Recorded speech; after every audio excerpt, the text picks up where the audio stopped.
Oh, hello, everybody, and welcome. This is the Apostate Prophet. How is everybody doing? Hope everybody's having a fantastic little day. Hey, dude, man, what's up? How you doing? Hey, we're back, man. We're back. We're back. Guess who's back? Back again. Yes. Hello, everybody, and welcome. So we're back, and we are live, my ladies and gentlemen. Hope everybody's having a fantastic little day. Why are you saying little day? You said it It's twice. It's a little day. I was actually supposed to go live yesterday, but then I couldn't. I had to delete the live stream because things didn't work out. Did you do it like 8 times? Yeah, I did that like 20 times, probably. I had to. I had several live streams set up that I had to put on the next day, and then eventually cancel because I couldn't figure it out and all that. But I have been busy doing lots of things, and including moving and all that. So it's kind of been a rough time. Been a rough time. But here I am. And I just went and recorded an entire series on the Islamic dilemma with Al Fadi for his channel, and then took a flight back last night, and then flight got canceled. Flight got canceled for the connecting flight. And it's, of course, one of these things where they like delay it, then delay it, then delay it, then delay it, then delay it, and then tell you at like 3 a.m. that they canceled it. And then anyway, so yeah, then I had to come back today. He's probably very sick of me, man. Oh, this is funny. Now that you bring it up, I had no idea we're there.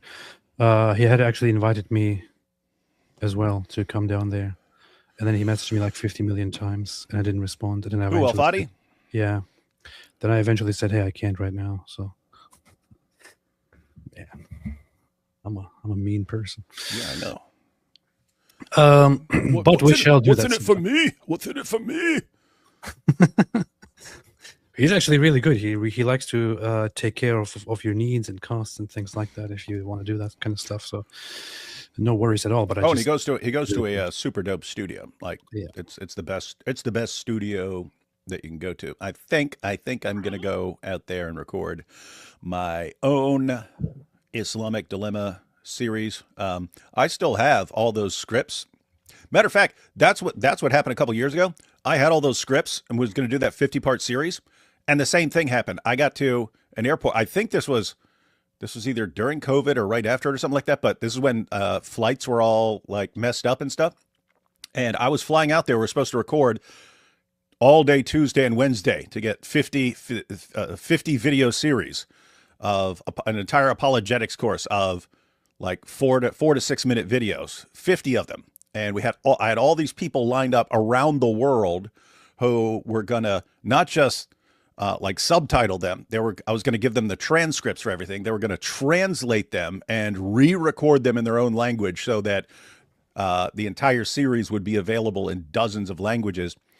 And was heading out there on a Monday. Got to the connecting flight, which happened to be at the same airport where it happened at yesterday. And same thing. They delayed the flight, then canceled the flight, and they said they could not get me on another flight until Wednesday. This was Monday. There was no flight the next day at all. And they couldn't get me there till Wednesday. And that would have been like halfway through the second of our 2 days of recording. And so anyway, that got destroyed, and I was like, oh, man, I'll get back to this when I feel like it. Because I was really ticked off. But anyway, I might go do that sometime in the next couple months. But be super dope. And a series on the Islamic dilemma at a super dope studio. Yeah, like the stream, everybody. God be with you. AP said Bushido Ninja. Thank you. May Muhammad bless you immensely. What's wrong with you? A positive Allah. AP was gaslighting us on YouTube, making us think he was going live until now. That's true. That's pretty much what I was doing. Ethu Chica said, AP, good to see your face again. Good to see you. That's the last thing that's good to see on AP.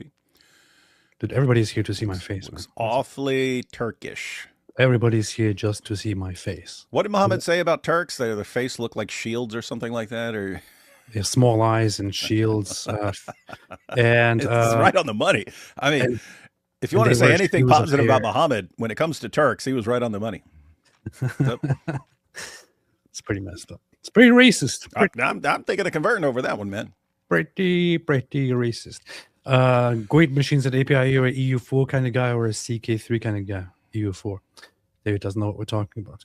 So I love that, man. I love it when David doesn't know what we're talking about. That's like the best thing. I know Call of Duty Zombies and Halo Wars. Why are you talking about games, man? This was these were books. Were they? I've never seen you read a book in my life. Just kidding. They were games. All right, David, man, what have you heard about this guy named Ben Shapiro? I haven't actually watched any of it. I saw and I shared it and I commented on it or something like this, but someone had like quoted what he said in the clip that they shared, but I haven't seen any of what he said. I just saw everyone losing their mind, and Candace said, screw you and the midget horse you rode in on. No, she did not say screw you. That's not. She said something. She said F you. Oh. She said F you, Ben. F you. That's what she said. So Ben Shapiro went to America Fest by Turning Point USA. I was actually supposed to be there as well, but I had to kind of cancel my plans, which is very funny. It was wait, you canceled your plans? You said, "Hey, I'm going to go do this," and then you changed your mind and then didn't do it? Yeah, very surprisingly. That's shocking right there. Never would expect that from a Turk. David is joking about it because that's what I do that very often. So I was supposed to go there, but I didn't have a speaking slot, but I was probably going to have a panel slot or something like that. But I also had too much stuff going on. I just couldn't. I couldn't do it. So who also had a slot? Muhammad and the Night of Mohammed. We're gonna make up for that. So Kilometers sagt, kannst du kurz Deutsch sprechen? Nein, ich kann nicht Deutsch sprechen. Ich will nicht Deutsch sprechen. Ich will einfach nicht Deutsch sprechen. Das hier ist ein englischer Channel. Danke. All right. So you haven't seen any of this, have you? So what Ben Shapiro did was, so this America Fest 2025 event was planned when Charlie Kirk was still alive. In fact, he is the one who announced the first confirmed speakers. Later on, of course, what usually happens is that the first speakers are announced and then tons of other speakers are added later on as they confirm and so on. After Charlie Kirk was brutally killed by some trans-loving gay dude. Or by the Jews. By the Jews working with the Macrons and some Egyptian planes and the FBI and some Mormons and a beekeeper cult and like 487 other people and groups in the conspiracy, and a bunch of veterans in the audience and all that. Mm-hmm. After that happened, things changed up a little bit. People thought that that Charlie's killing would unite the conservatives, but what happened instead seemed like it would. What happened instead was that people like Candace Owens started spreading wild conspiracy theories and accusing multiple different people, including the U.S. government, the Israeli government, Jews, beekeepers, Mormons, and then eventually even Turning Point USA and Erica Kirk, of being complicit in Charlie Kirk's killing. Mm-hmm. The funny thing is that some people still cover this up as just asking questions, including Megyn Kelly. She's covering it up as, oh no, she's just asking questions. She's allowed to ask questions. She's not asking questions. She has openly and clearly accused every single one of mentioned of killing Charlie Kirk. How is Nick Fuentes the one who was right about that? I said that when he posted a clip about Candace. I was like, I can forgive Candace for all the other stuff. I will never forgive her for making me agree with Nick Fuentes, because he just pointed out the obvious, which it's weird how so many other people are just, oh, it's just asking questions. Because she'll do this thing. Well, she'll. Oh, and this guy, Bob. I mean, he was there, and so what's he doing there? And oh, look at this. Yeah, what's going on there? This is just. This is not. I'm not getting a vibe off this. Vibing, and I don't. No, but I know. And she'll say all this stuff, and then like, by the time she's on to the next conspiracy, people go, "Oh, but you accused Bob." She'll go, "When did I say Bob did it?" And so anyway, Nick Fuentes saw that. He goes with Netanyahu and stuff, and she's like, "Where did I say Netanyahu did it?" And he goes, "Yeah, you just strongly implied it." That's what she does. She strongly implies and strongly implies and strongly implies, but she usually doesn't say, "Yes, this person did this." And so when it later turns out, hey, you've been saying all these things, you have no evidence what you're actually saying. You accuse this person. She goes, "Where did I say the person did something?" And then so anyway, Nick was right on the money there. She strongly implies and strongly implies and strongly implies, but usually doesn't outright say it. And then when people are like, "Hey, you accuse this person or you accuse this group, and where's the actual evidence?" What? Where did I say that person did anything? And by that time, she's on to the next one. That's exactly what she does. And now she has gone fully insane. In fact, we might look at her responses after Ben called her out, but let's have a look at this. So Ben was the first speaker. Ben Shapiro was the first speaker at America Fest 2025. And what he did is what so many people were waiting for, which is to call out Candace Owens, to call out Tucker Carlson, Megyn Kelly, and all the others. And he was struggling a little bit over the last years, in my opinion, but this speech that he gave, it was amazing. So, you were talking about like everything looking like everyone is going to be united and so on, and that's exactly the way it looked. I think in terms of like things that point towards a revival and things that impede a revival, because I'm like, you guys either have a revival or you're done. You cannot stand. You will not be able to stand without a massive revival. And so when things happen, it's like, oh, all signs are pointing towards revival. But here's what I wasn't thinking. Like, hey, if you actually this is a spiritual issue and you're about to have some sort of revival, there are demonic forces at work too. And I think that's what I underestimated earlier after Charlie Kirk's death, and all signs were pointing towards massive revival. Bible sales were going through the roof. Churches were packed, and it's like, oh, this is going to lead. This is gonna backfire on all the evil people who are cheering on his death. It's going to lead to a massive revival, which is the opposite of what they wanted, and so. Whatever else happens, it's good that we're about to get an awesome revival. And then all hell breaks loose. Hey, by the way, your hero got beat up earlier. You probably didn't see it, but your hero got totally beat up. Jake Paul? No. He got beat up. Andrew Tate got totally beat up. Well, hang on. Hang on. Jake Paul fought a guy who, not like when he fought Tyson, who was heavyweight champion decades ago. He fought a guy who was heavyweight champion a couple years ago. But Tate's fighting this guy with his little man bun. Ouch. Ooh, gosh. That was right on the chin, man. Oh, too much weight. Beautiful shot by Chase around the Chase to Moore. Actually impressed that he didn't go straight down with that. That is a perfect shot. That is the last shot you want to catch on. I mean, yeah. He got totally beat up and lost the fight. Here are some of his final moments, with his brother very disappointed that he lost the fight, which is very, very sad. Oh, very sad. No, who's gonna want to be our cam girls? So, anyway, let's listen to Ben Shapiro. Here's Ben Shapiro. Well, thank you so much. Thank you so much. It's obviously a massive honor to be here. Is this loud enough? I kind of have hearing problems today for some reason. Sounds okay to me.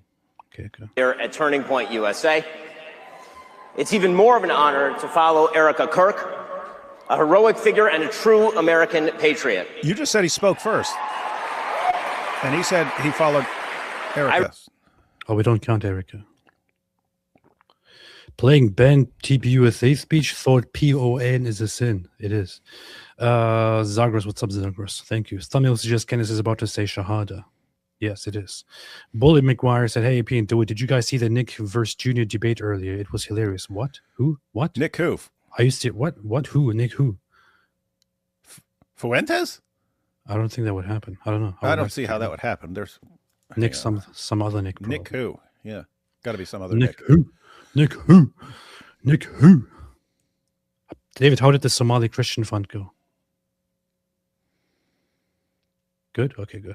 Oh, awesome. Really believe. No, people gave way more than needed, which they usually do. So that goes on to help with other things. So that the best way to judge a goodness of a man is to see the goodness of his wife and his children.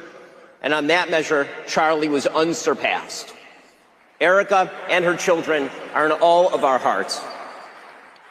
And of course, this is an incredibly bittersweet moment. It's absolutely bitter because of the murder of our friend Charlie Kirk, an irreplaceable human being.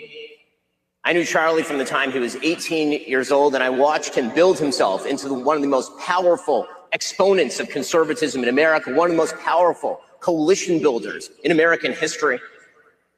But it's also sweet to see the number of people who continue to remember Charlie each and every day and to carry on his mission. Well, today, I want to talk about the future of the country. And the future of this country, this amazing country, relies on the future of the conservative movement. By the way, people have said that Ben Shapiro is all about Israel and he just cares about Israel and he just wanted to talk about Israel on stage. So I'm going to take a shot whenever Ben Shapiro mentions Israel during his speech. I'm saying it right here and right now. I don't care how drunk I get. I don't care how drunk I get. I will take a shot of whiskey whenever Ben Shapiro mentions Israel during his speech. I'll go grab a bottle. It relies on what TPUSA defines as its core mission: freedom, free markets, and limited government. And most of all, the future of this country relies on truth.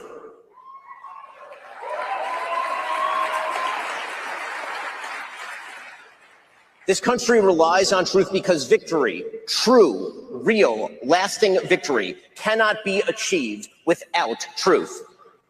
Victory without truth is victory for a lie, and that is no victory at all. And unity without truth is no unity. It is merely solidarity in falsehood.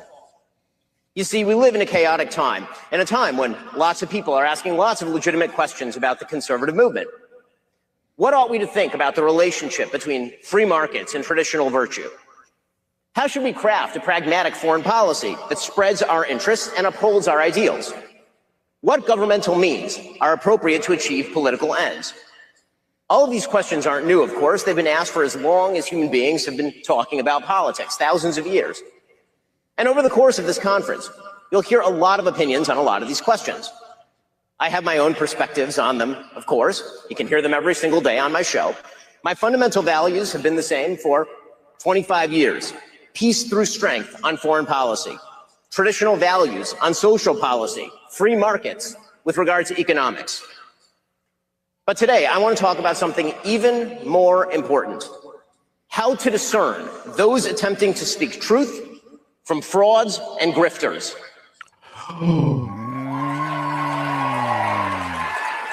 Because something is...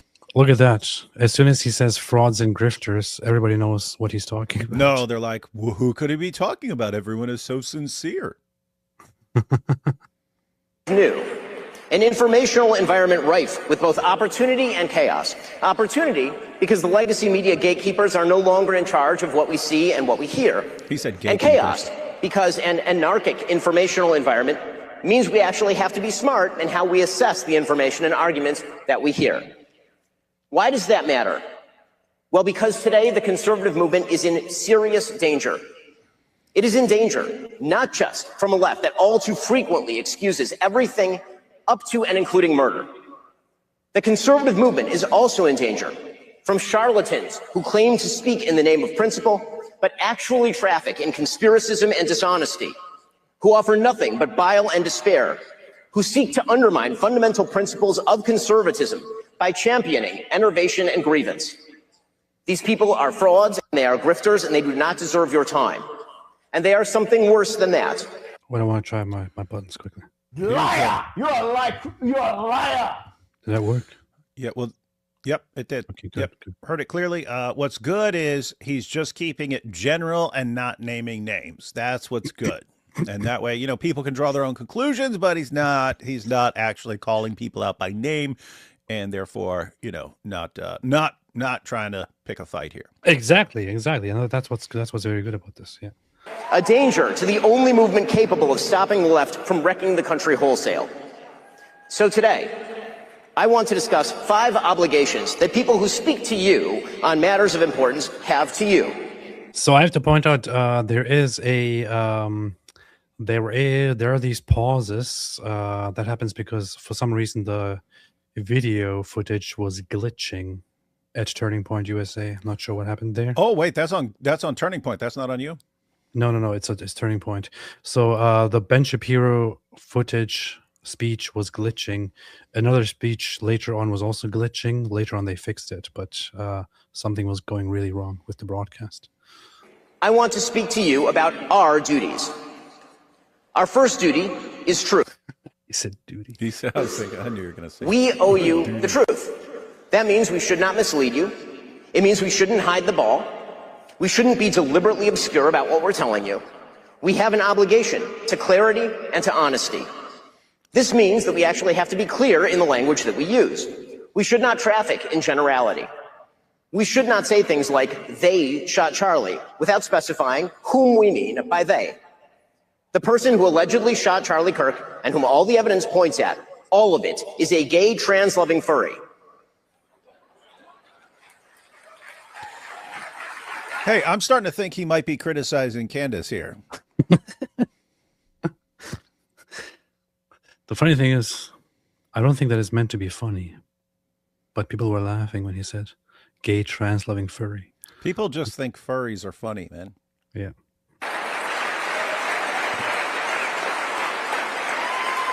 If we are going to target ideological movements, we should talk about the fact that the radical trans movement treats all those who oppose it as existential threats. Or if we're going to talk about the Democratic Party making room for the radical trans movement and echoing its inflammatory rhetoric, well, we should talk about that. Those are specific problems, and they require specific responses. When people say they shot Charlie, however, they are instead trafficking in vagary that results in increased hatred without proposing any effective response. They are fostering despair and rage, and that makes things worse. We must also be honest about what people say and do, regardless of what that means coalitionally. It is the job of politicians to build coalitions. It's the job of those of us who try to shape public opinion to hold politicians to account and to hold them accountable to our values. We must not let fear of audience deter us from telling the truth. We must not let fear of other hosts deter us from telling the truth. So, what he's building up here is kind of very, very nice. He says it all in the beginning. So we must not let fear of other hosts deter us from telling the truth. Hey, so he's speaking at this Turning Point event. Notice the difference between his perfect speech and you. Hey, I'm the apostate prophet, everyone. You guys want to check out my YouTube channel sometime? I kind of have a vague idea of where I'm going with this, but yeah, you should check me out on YouTube sometime. Anyway, there's some stuff going on with Islam and stuff. Yeah. Hey, how y'all doing? How y'all doing tonight? Hey, this is a big crowd. There's a lot of people here. Wow. The funny thing is that he actually started out by remarking that there is a very big crowd, which, by the way, is very interesting. When I was speaking there on stage, there were according to the estimates, there were 7,000 people in the audience. At this event here, 7 billion. At this event here, there are between 20 and 30,000 people. Oh, I thought you were going to say 4,000. I was going to be like, ha ha, AP had more people watching him. So it's fantastic. And there were significantly more live viewers watching online as well, like double or triple the amount. Where was this? In Phoenix. Oh, okay. Is this that's where they're headquartered, right? Yeah. Okay, that makes sense. For example, if Candace Owens decides to spend every day since the murder of Charlie Kirk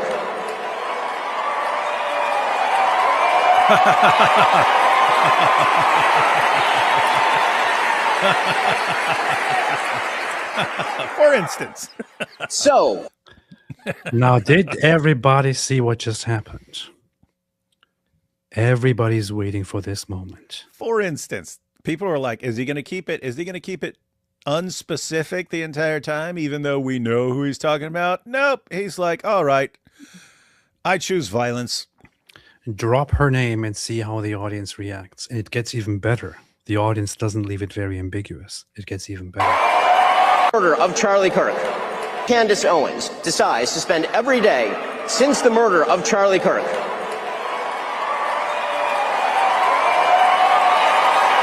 Hey, did you hear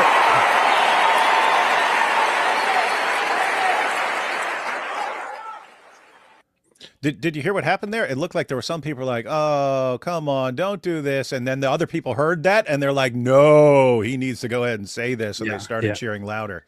You can hear that there is a switch or a change or something. It's like, oh no. But you will see now it will not leave much ambiguity as he goes on with this, how the crowd actually feels about Candace Owens.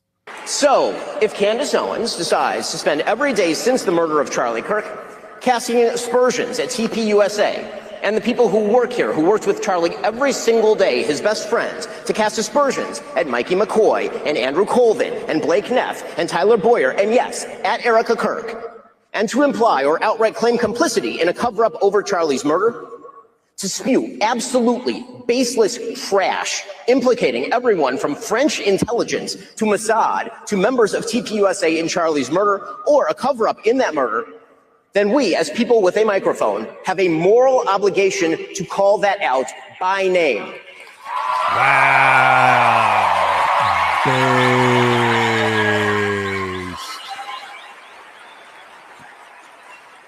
Erica Kirk and TPUSA. See how the crowd feels about Candace Owens?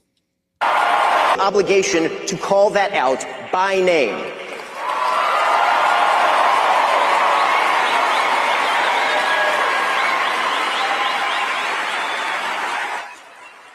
Erica Kirk.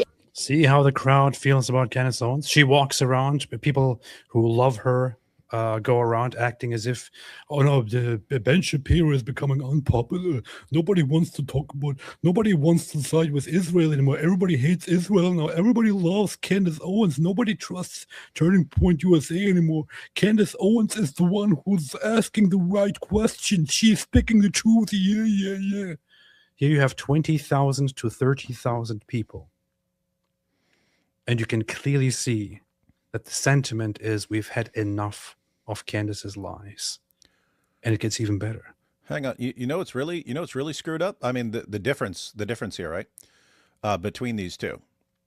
I forget if I saw a clip of Candace or if I saw one of her tweets, but her response was, Ben's getting really mad, a little too mad over this. Seems like he's trying to deflect attention away from Israel. So I guess I'm going to have to focus on them again. And it's like, she's just saying, I'm going to punish you by blaming Israel more. I'm going to punish you for speaking out against me by blaming Israel more. And that kind of shows you like her motivations. It's, I'm just weaponizing. I'm weaponizing this to attack people I don't like. And if you cross me, I'll blame you too. And that's just like screwed up. So yeah, that's hats off to Ben here. Right on the money.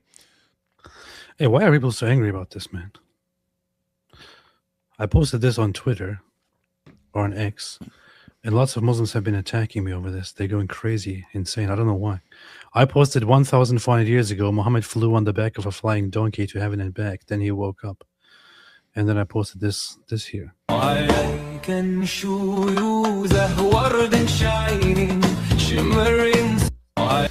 Oh, that's funny. I didn't actually click on it. I saw you post it, and I saw people flipping out. I didn't know it was actually a video. I thought it was a picture.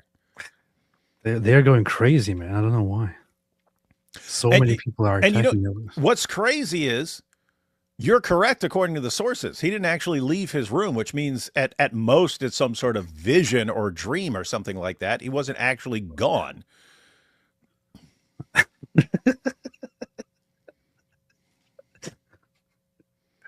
And TPUSA never should have been put in the position to have to defend themselves against such specious and evil attacks, particularly in a time of mourning.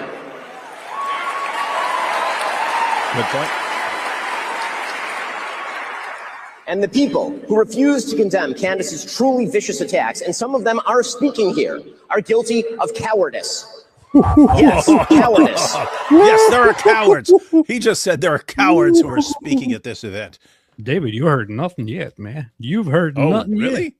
yet. Yeah, you've heard nothing yet. Are guilty of cowardice.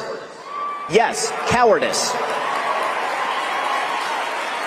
Everybody knows at this point that he's specifically talking about Tucker Carlson and possibly Megyn Kelly, and the crowd loves it. The fact that they have said nothing while Candace has been vomiting all sorts of hideous and conspiratorial nonsense into the public square for years is just as cowardly.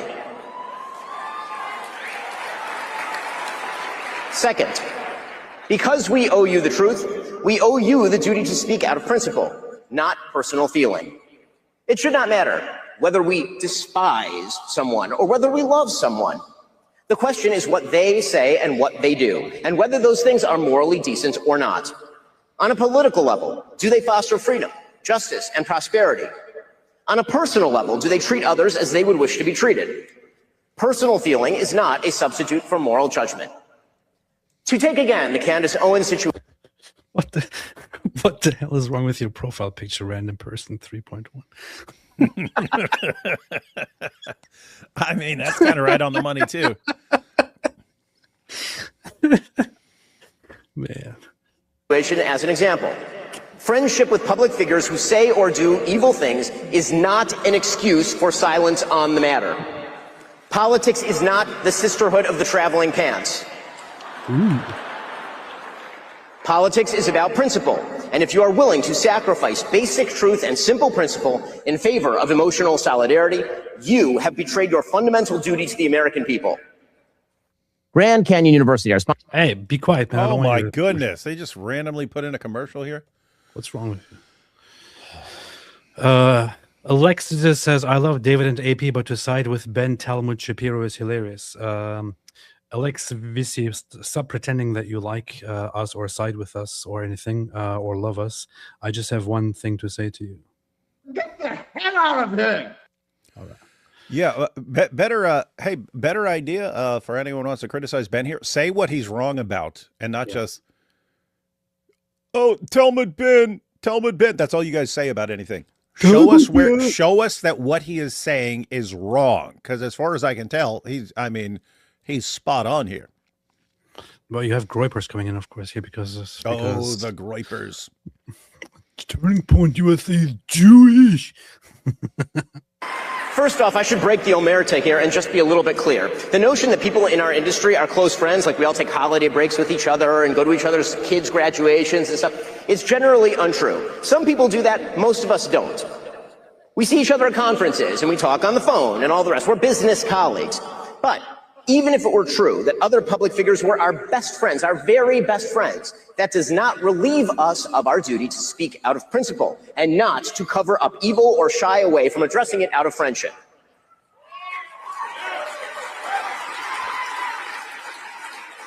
Yeah, Talmud Ben. So no, Tucker Carlson, it is not an excuse to go silent on Candace's targeting of TPUSA. Dang. Now here we get a mixed reaction from the crowd. You see, it's very loud, and I'm sure you can hear that some people are. It's quite unclear, of course, with the context here, whether they are booing Ben Shapiro, whether they're booing Tucker Carlson, whether those who are cheering on what he's saying or cheering for Tucker Carlson. It's very, very unclear. But the crowd gets quite loud here.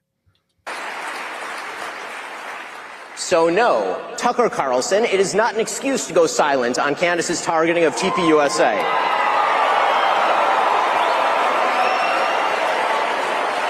There's a mix there. Or to mirror her bullshit lines of questioning because you love Candace personally. The same holds true of Megyn Kelly, a person I consider a friend, characterizing Candace as a young mother and thus shying away from condemning her actions or fibbing about them. That is a non-starter. Meghan Markle is a young mother. Ilhan Omar is a young mother. That doesn't matter. And when Megyn said this week, quote, my goal and my job here is to try to understand, yes, where Candace is coming from on this, and says she sees no purpose in inserting herself, quote, into this on one side, that is a moral and logical absurdity. There is only one moral side here, Erica Kirk's side.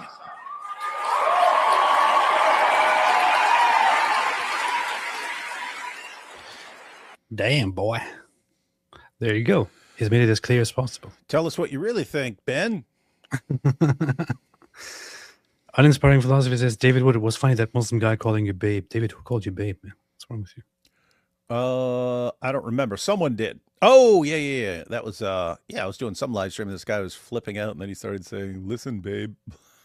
Gay. Because he was totally gay. And I started telling him, look, man, this ain't Muhammad and El Zut here, man. Don't be talking like that. Gay. Dana Lush, great on Islam stuff lately. Should contact. Yeah, I see she has been posting good stuff about all of this and about Islam. Might as well get in touch with her or something. I don't know. Not no Dana. sense, though. Dana. I tend to sometimes pronounce things just the way you pronounce things in German. I'm very sorry about that. I'm actually not sorry at all. Jorius says most full name is anagram for each desert zoot. That's true. Potato Sandwich says, woe to those who call evil good and good evil, who put darkness for light and light for darkness, who put bitter for sweet and sweet for bitter. Isaiah 5:20. Based. It is totally based. Noah Felga. Hey, I missed my sound things, man. I need to hook mine. I need to hook mine. I haven't used mine in like almost 2 years or something. You used yours on like one live stream and then never use it again. I used it for a while. I had the song on there too. Ain't gonna follow no child molester, sex offender, prophet pretender. Nice. Noah Felger says, I'm a Christian afraid of going to hell. I'm afraid if I pick the wrong denomination, I'll end up going there because some denominations think other ones are not saved. Is this fear unwarranted? Yeah, Jesus didn't say, you better get the right denomination because all the others are going to hell. Yeah. I think the proudest thing would be to come and see and observe the denominations fighting and all that and claiming we are the only truth and all the others are going to hell. That would be like totally the Christian message, as it seems to me. Jingoistic pig. But of course, I cannot say anything about this. I can't comment on this. Don't ask me. Jingoistic pig Crowder joining Team Fuentes is a real falling off. Yeah, he started defending Nick Fuentes. And when I said that he just asked softball questions to Nick Fuentes on his live stream, some people were like, no, but did you see it? He actually challenged Nick Fuentes. No, he didn't.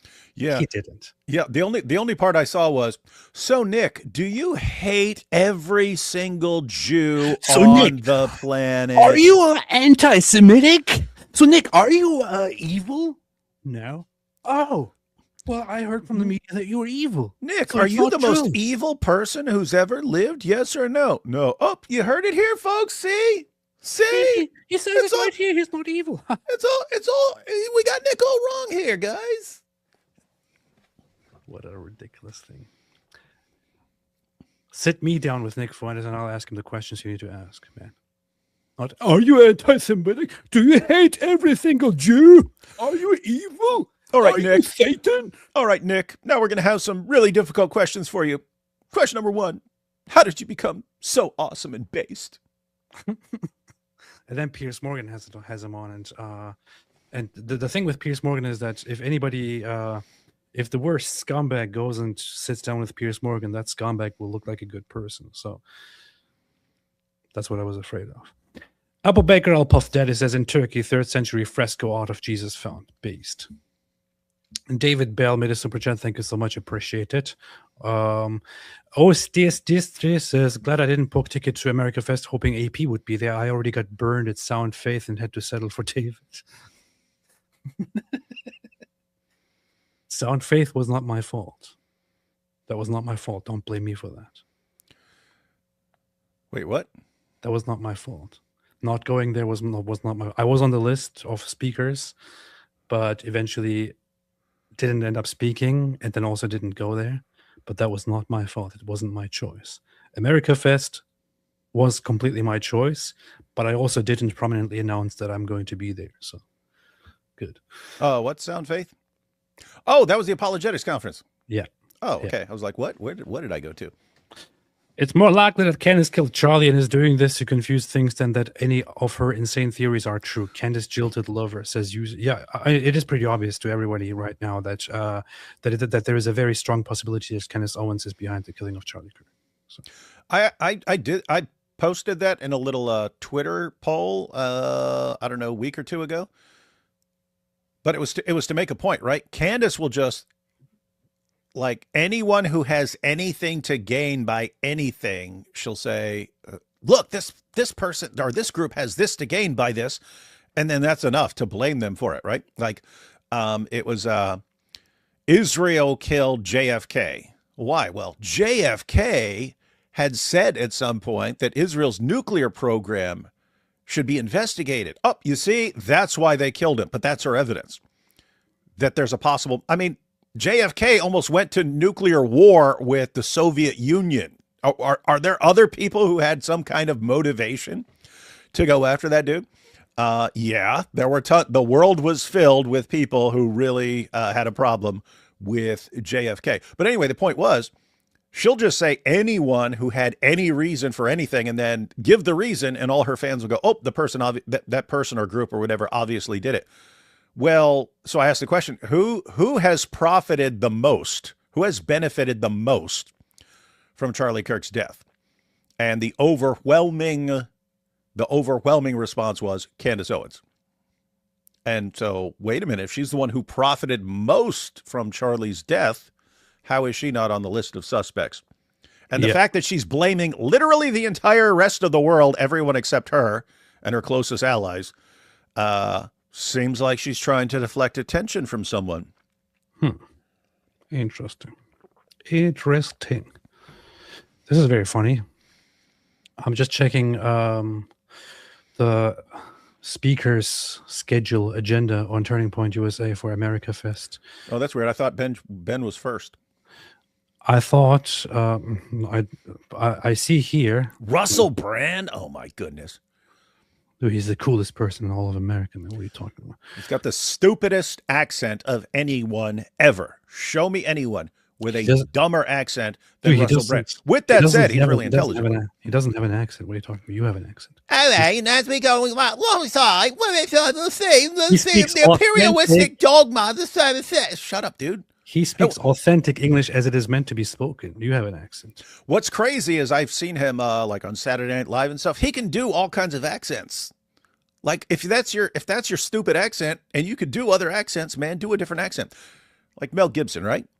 He's from Australia. He talks like an American. Why? He realized Australian accents are stupid, and you sound like a dummy. You sound like a Lily J when you have an Australian accent. So what happened? Well, he's an actor. Do an American accent. And he just did it long enough, and now everyone thinks he's just American. So here's the funny thing that I wanted to point out before David went on a whole rambling spree once again. Here you have Ben Shapiro given his time from 5:35 to 6:10, and here you have Tucker Carlson from 7:15 to 7:45. Ben Shapiro was given more time to speak than Tucker Carlson. Based. However, Tucker Carlson spoke longer than Ben Shapiro. I heard Tucker was just like rambling and incoherent. He was completely rattled, man, and we have to check that out in a little bit. And I heard he was saying like you can't criticize what you can't tell people what they're allowed to say, and it's like that's you telling people what they're allowed to say. If free speech has no limits, then me telling you to shut up, that's my free speech.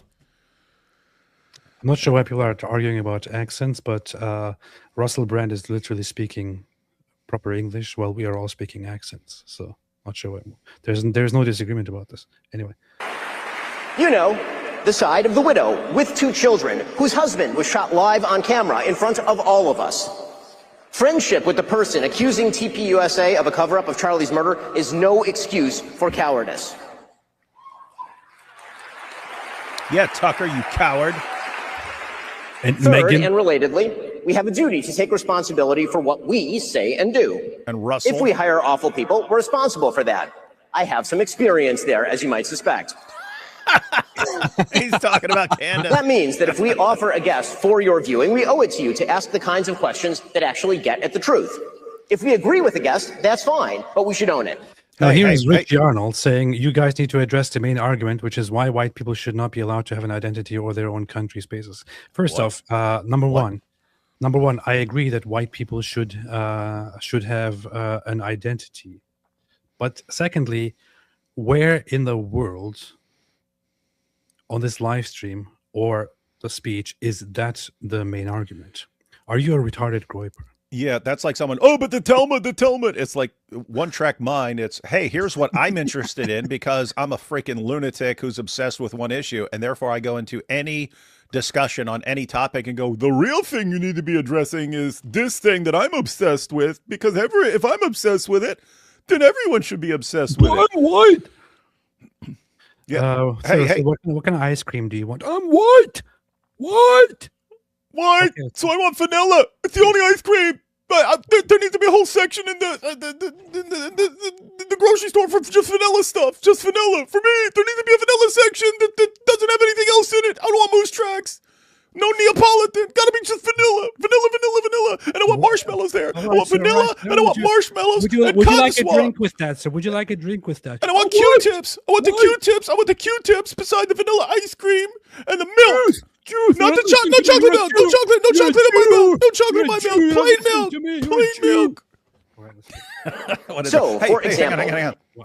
No, this is actually really important. What Ben was saying right there. I was thinking this months ago. And what I was thinking was, all you guys over at the Daily Wire, you should be going to war no matter what it costs you or no matter how many bridges you have to burn, because you bear responsibility for helping create that monster. You bear responsibility. If I help create a monster and that monster starts to destroy, I have to pay whatever price it takes to go and deal with the problem that I helped create. And so, yep, and so anyway, point is, he's doing it. He just said it. We did it. So I'm dealing with it. I've created a monster, but nobody wants to see. If you host a Hitler apologist, Nazi-loving, anti-American piece of refuse like Nick Fuentes,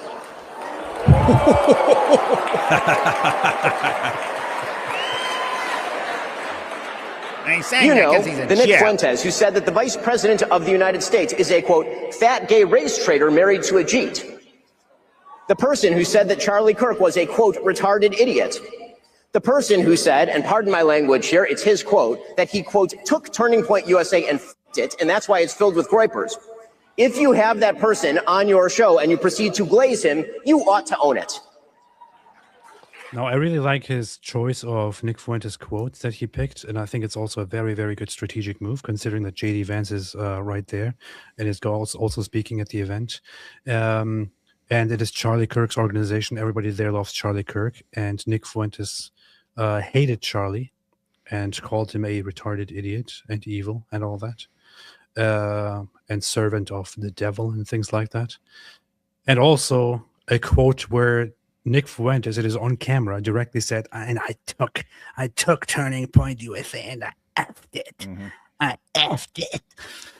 But like, yeah, now we need to work with. We should all work with Nick Fuentes. No divisions on the right. Nick Fuentes. But I feel like you could have delivered that in a better way to emphasize it more. Still good. Yeah, he could have said he zooted it. Yeah. On your show and you proceed to glaze him, you ought to own it.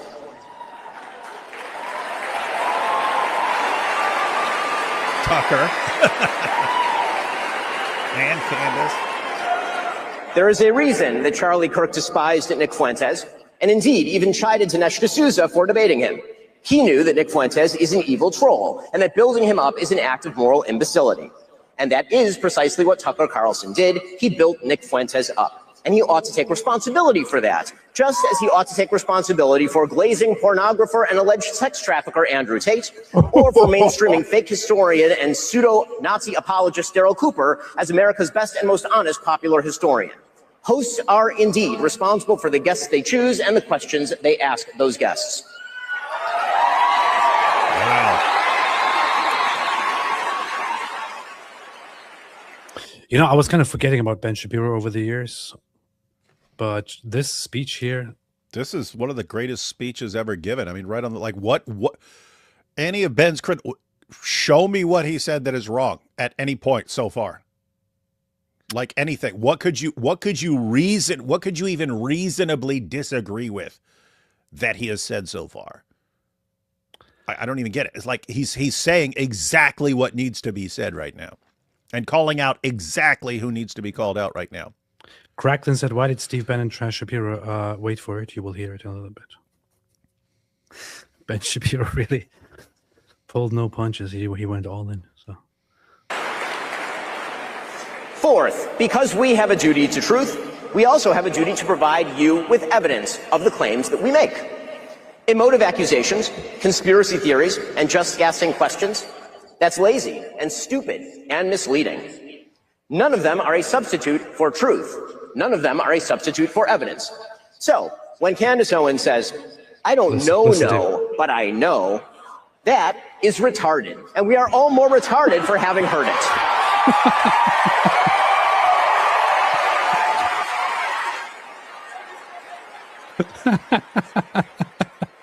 When I have to play that again, man. That was awesome. That was awesome. That should be on your soundboard, dude. I know. None of them are a substitute for truth. None of them are a substitute for evidence. So, when Candace Owens says, I don't know, but I know, that is retarded. And we are all more retarded for having heard it.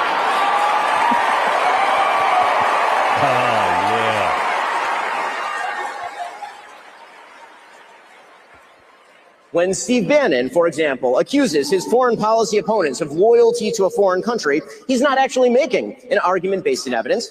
He's simply maligning people that he disagrees with, which is indeed par for the course from a man who was once a PR flack for Jeffrey Epstein.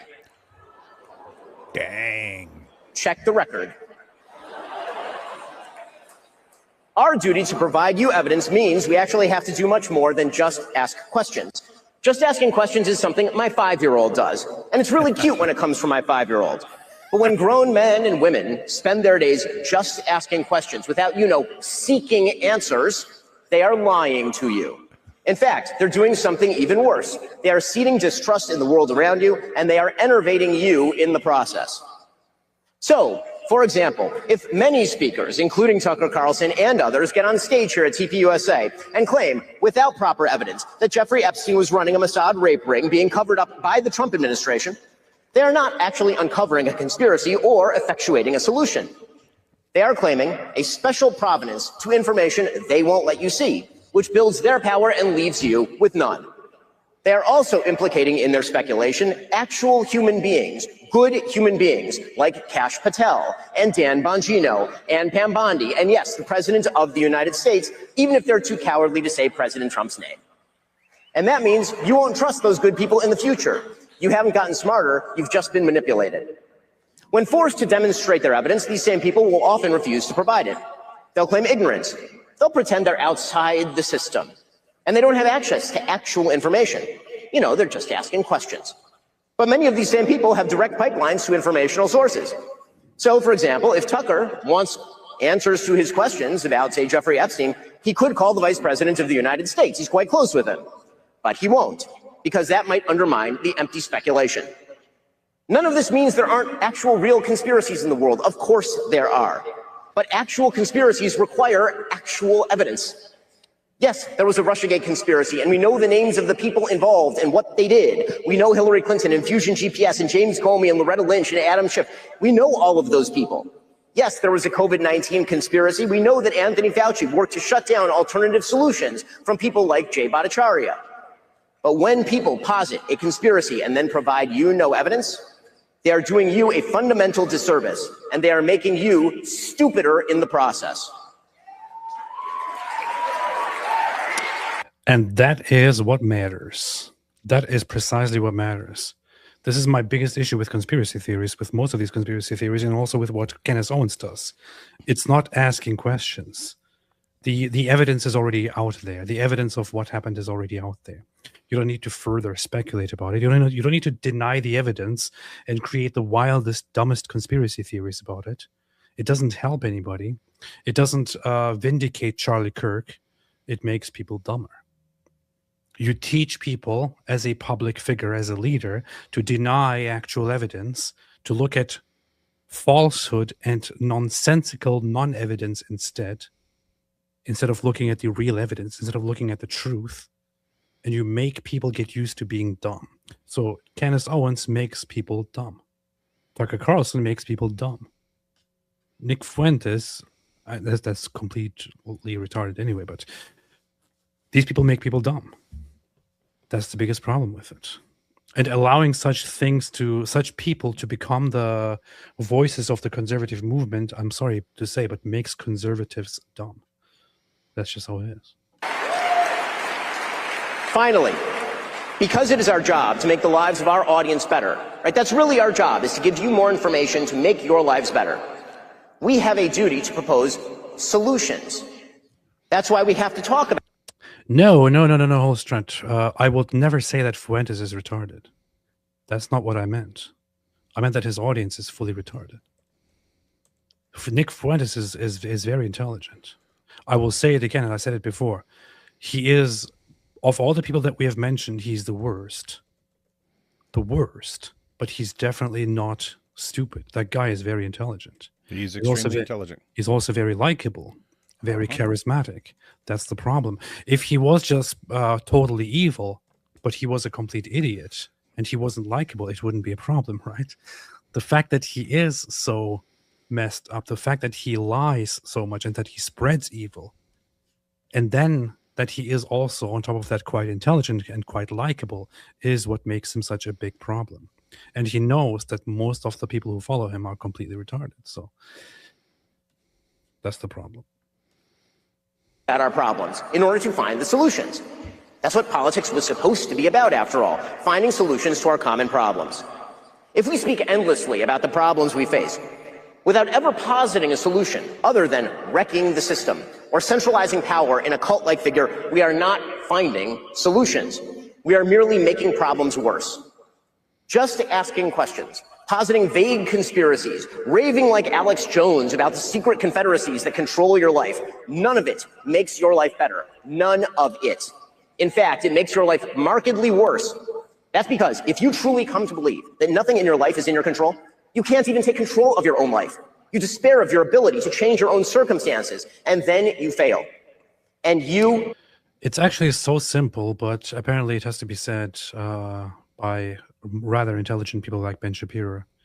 That is a huge problem. This is my big issue with conspiracy theories. Like there was the first event several years ago by Tommy Robinson where a big rally was held for him. I'm not sure what politician that was, but some UK politician came up there on stage to support Tommy Robinson. And the speech that he gave was basically about how globalists control everything and how voting is basically pointless. And how you can't really change much with the voting. But the guy was also part of a political party, which is really ironic. If you go out there and tell people all the time that that globalists or some people are in control of everything and they are controlling everything behind the scenes and there's nothing you can really do, first off, that's a lie. It's complete nonsense. Secondly, it teaches people to be desperate, to be completely fatalistic. Why are you doing anything at all then? It's not like you're going to rise up and overthrow the system, which you shouldn't. But if that is the case, which it is not, then nothing really serves any purpose at all. But people like this easy, very, very simple idea of, oh yeah, the globalists are in charge and these groups are controlling everything. It's something that you've just heard, yeah, that is being controlled by these big organizations and there's basically nothing that you can do about it. Fantastic. You made people get used to just not doing anything and becoming hopeless. Yeah, that's this is what manipulators do. You can have this is locus of control, right? Your locus of control is your like personal view of how you view where the responsibility lies primarily for your situation in life. So if you have an internal locus of control, that means that you view yourself as primarily responsible for your situation in life. If you have an external locus of control, you believe forces outside of you are primarily responsible for your situation in life. And lots of people might think that having an external locus of control is more psychologically healthy for you because then you don't blame yourself. You don't blame yourself for the way things are. You blame things outside of yourself. And so you're not blaming yourself. So that's going to be better. Well, the problem is if everything outside of you is responsible for your situation in life, well, then you're not the source of change. You can't fix that because you don't control everyone around you. And if they're controlling everything around you, you're kind of helpless. Manipulators want you to have an external locus of control because they want you to view them as the person who's going to fix all these things. And you become dependent on them. If your situation in life sucks, well, then you need to depend on them and support them. Politicians do this, right? Look at all these problems in the world and you're just so helpless and I'm the one who's going to fix these things for you. Okay, well, I'll vote for you. You're the one who's going to fix all the things that suck about my life. It's actually way more psychologically healthy if you view yourself as prime. Even if things suck in your life, it's more psychologically healthy for you to view yourself as primarily responsible because then you think you can change your situation. If things are caused by you primarily, now in reality, things are a mixture. There are all kinds of forces outside of you and you do things in your life. But you are way more likely to try to change your situation in life yourself if you view yourself as primarily responsible. So anyway, what Candace Owens and everyone else is doing is everything, all the forces in the world are all conspiring to do all this stuff.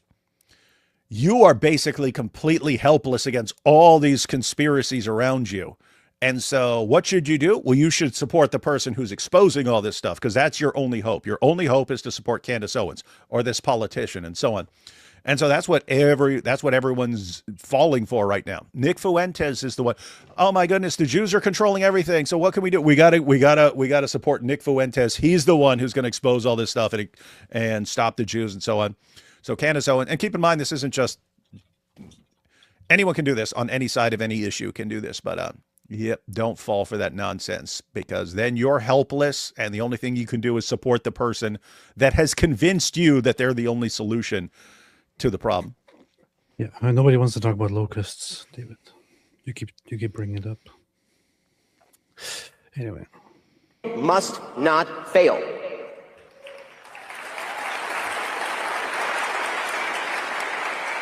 Because here is the most fundamental truth of all in the United States. For all of its problems, many of which, a huge number of which, are real and serious, the United States is still the greatest country in the history of planet Earth. Wait a minute, what about Israel? Chunk Yogurt says Israel's the greatest country. We have the greatest constitution ever devised by man. We have the greatest founding philosophy ever put to paper in the Declaration of Independence. In this country, you can make of yourself what you will. And if there are true obstacles standing in your way, we can all work together to remove. So I used to like Ben Shapiro, but until this point, but now I kind of am disappointed considering that he says that the United States is the greatest country with all these great values instead of saying it is actually Israel. Here I was thinking we are Israel first, and now he's selling us out. Yeah, and he's making it sound like America is all that. Come on, man. We are Israel first, man. We are Israel first. I thought it was clear. What's wrong with you? Them. That, by the way, is the essence of conservatism, that we live in a world created by God with a logic and a rationale, that we as human beings were created in God's image, as it says in the book of Genesis, with creative capacity and the power to choose, and that in a free country of limited government and defined powers, with property rights and equality under law, our destiny is in our hands, and that we all have a duty to make the most of that historic opportunity. Anyone who tries to convince you otherwise is lying to you, and they are making your life worse in the process. Now, that lie may feel good in the moment. It may excuse us from taking the I don't want to engage with trolls, but this is just funny, man. LARPing for cash says, AP, your Jew nose fits with right in with your anti-white political views, LOL.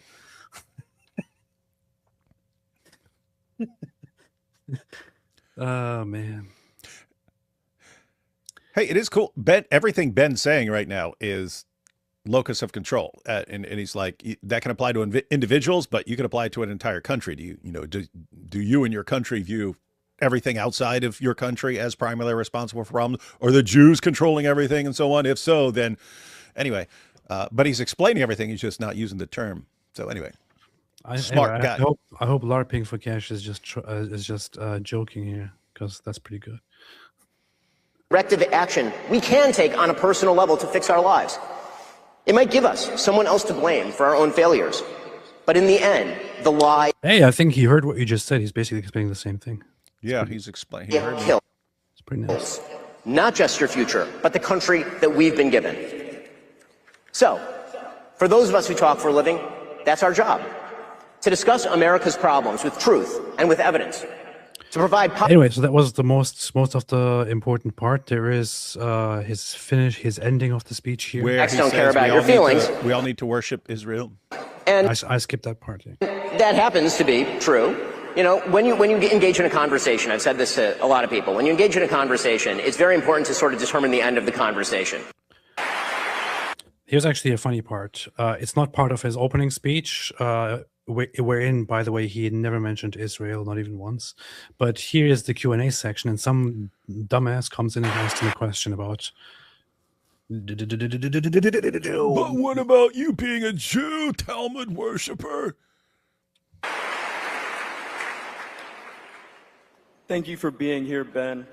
You cited during your speech truth as the most important tenet of American conservatism. But what about the Jews controlling? Therefore, did you call irrelevant the Israeli attack in 1967 on the USS Liberty, which left dozens of American servicemen dead and hundreds wounded? Are these idiots cheering? So what? There are actually some people cheering. Groypers, Nick Fuentes was right. No, I know for a fact what Ben Shapiro actually said. In fact, let me pull that up. Nick Fuentes was right. They got the Groypers up in there. Let me pull it up quickly. Nick Fuentes impregnated Turning Point. Come on. Now it's all muddied because of this event here. What he actually said is not, oh, that's irrelevant. Let's not talk about it. That's not what he said at all. It's not what he said at all. That's, however, what people, foremost the gropers, claimed he said. But let him explain it. I actually said. Dead and hundreds wounded. So what I actually said is that if we're looking at modern Israeli-American relations, looking at an attack that happened mistakenly by multiple Navy reports, multiple Israeli reports, and all available evidence, and using that attack in order to undermine today's relations between Israel and America, that's irrelevant. As irrelevant as it would be to cite a piece of evidence from World War II or from 1776 to define America's relations with, for example, Great Britain or Germany today. That does not mean that was a bad example, but still. That the attack wasn't horrible for the Americans involved, that it wasn't bloody and terrible. The Israeli government paid reparations to the people who were killed. If you look at the actual military record of what happened on the USS Liberty, it was clearly a mistaken and tragic attack. The people who frequently cite the USS Liberty, however, are not talking about the specifics of the USS Liberty. I suspect that the vast majority of people who bring this up are doing so in order to suggest that Israel deliberately attacked an American ship because Israel deliberately wants to harm America. It is connected generally with a larger point. I wonder if that's your point. If the truth... If the truth, what about Candace? Now, David, do you think he will actually respond to the question that Ben Shapiro brought up? No, because Ben was Ben asked a good, relevant question. What is your intent here? Are you saying that something that happened in 1967 it's crazy. Like, you could assume everyone is right. Everyone, like Candace Owens and all these people, are right. Israel's like, hey, you know what we're gonna do? We're gonna attack all these Americans. That's what we're gonna do. We're gonna kill these Americans. Ha ha ha. You could say that. You could say, but what would that mean for now?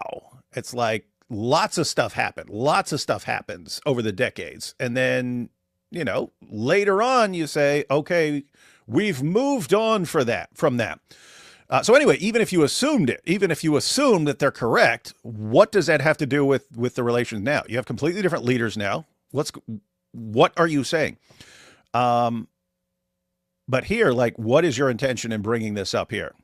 And it sounds like he's going, the truth is on fire. You can actually have things like these. Wait, not like that. Was it? You can actually find quite a few lists of. You can just Google it and can find it very, very easily. Friendly fire, where you have dozens of such events happen between countries over the decades. The long, unfortunate history of friendly fire incidents in conflicts, in U.S. conflicts. Oh, but by the way, that 1967, they even had friendly fire killing of their own people, right? Yeah. The funny thing is, it's not very funny, but during armed conflicts, I think between 10 and 20% of deaths are caused due to friendly fire. Of course, that's different from firing at a ship, but between 10 and 20%, it sounds very, very high, but this is very normal. Between 10 and 20% of deaths on either side are usually inflicted by friendly fire. So friendly fire is unfortunately extremely common in wars and in conflicts. But between the US and others, a lot of friendly fire incidents also took place over the decades, including different countries being responsible due to misidentification and misfire and all that for the deaths of many American troops. America being responsible through misidentification and such for the deaths of British troops and many others. So stuff like this is very, very common. Do you ever hear about any of these incidents as much and as often as you hear about the USS Liberty nowadays? You don't. Yeah. The USS Liberty incident is the only one that is constantly being brought up all the freaking time. Yeah. So what's the intent there? Yeah. The first thing I remembered the U.S. Mistakenly bombing a Chinese embassy. I remember that from when I was locked up, and then I looked it up because I don't remember where it was. But it's the United States bombing of the Chinese embassy in Belgrade. The bombing of the Chinese embassy, also known in China as the May 8th incident, occurred May 7th, 1999, during the NATO bombing of Yugoslavia, when a B-2 Spirit dropped 5 joint direct attack munitions satellite-guided bombs on the embassy of China, killing 3 Chinese journalists and injuring 27 others. According to the U.S., the intention had been to bomb the headquarters of Yugoslav weapons importer Yugo Import, 440 meters south on the same street. President Bill Clinton apologized for the bombing, claiming it was an accident. Now, think about this. You bombed a Chinese embassy. Oh, we were trying to bomb someone else. Well, guess what? If you're Chinese and you really want to have a problem with the U.S., you just bring that up all the time. Oh, why'd you bomb our embassy? Oh, it was a mistake. We thought we were bombing something else, but we bombed your embassy. It was a mistake. Oh, really? Really? You guys didn't just want to bomb a Chinese embassy and get away with it? Are you kidding me? Look at this list here. Afghanistan, Pat Ullman. It was a celebrated moment when Pat Ullman turned down an NFL contract with Arizona. Friendly fire, but violated. Let's go to numbers here. On one of the Iraq War's deadliest days for American troops, as many as 10 Marines were killed by U.S. airstrikes ordered by a Marine air controller who mistook their vehicles for enemy forces. A Pentagon investigation of the events of March so-and-so found communications problems. Oh, wait, there are communications problems? So, communications problems resulting in the American killing of 10 Marines.